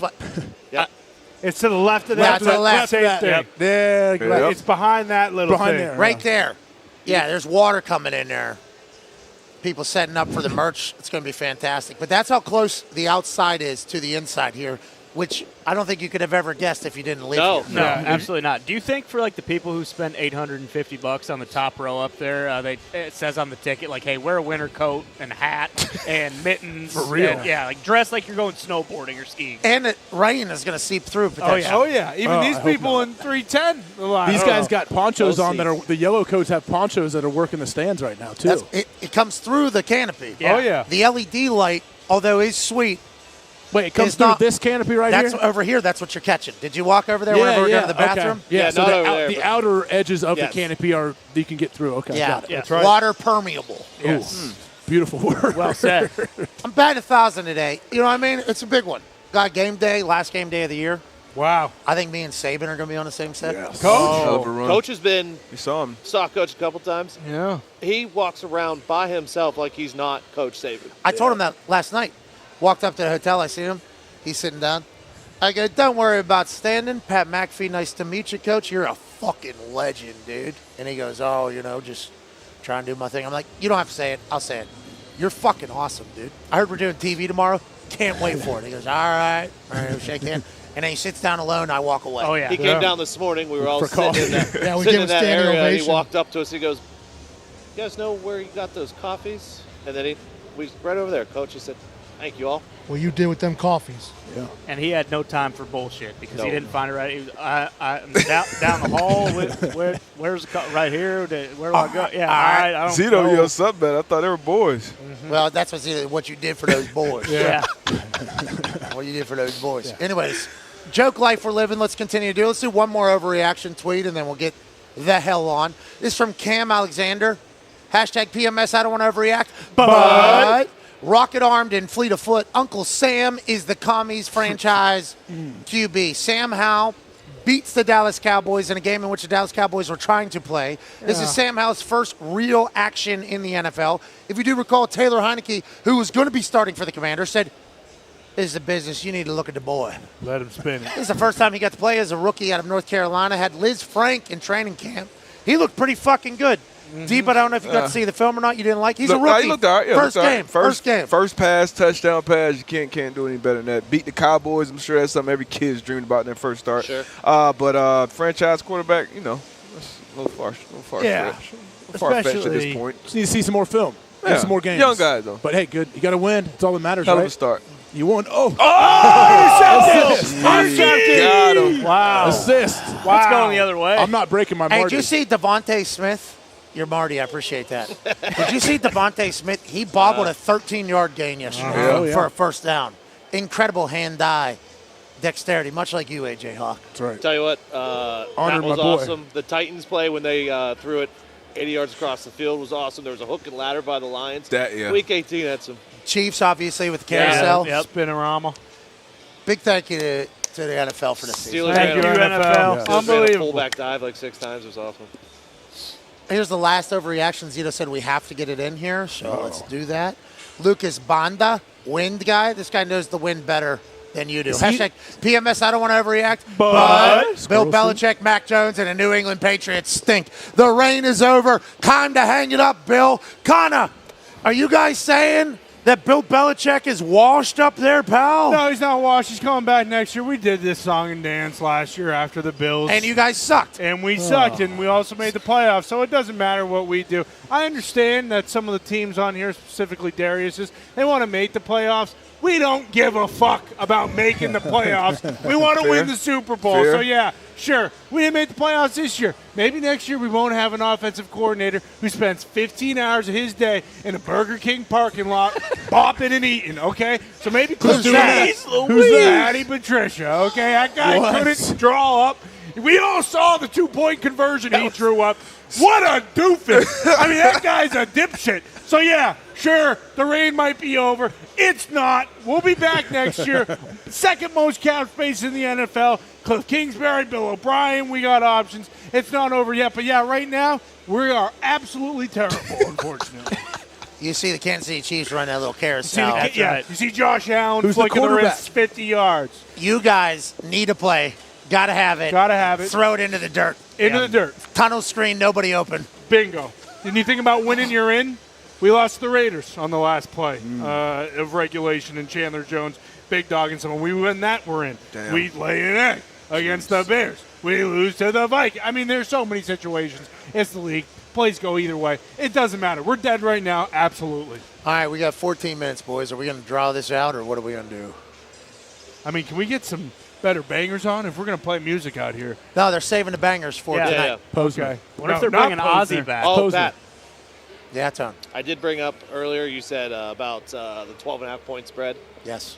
Last year, 33-18, Georgia. Jesus. Year before that, 52-24, Alabama won. Who'd they beat? Ohio State. Oh, dude. Year before that, man. LSU won 42-25. Before that, Clemson won 44-16. Last 4 years have not been close. Wow. There it so is. it seems like the spread of 12.5 should not scare us, is what Tone is saying. Another thing that will not scare us is Nick Saban has been spotted at SoFi. What? The Bama General. Look at that suit. Is in the building. Nick Saban obviously looks fantastic. Holy shit. Dang. He is here. Legend.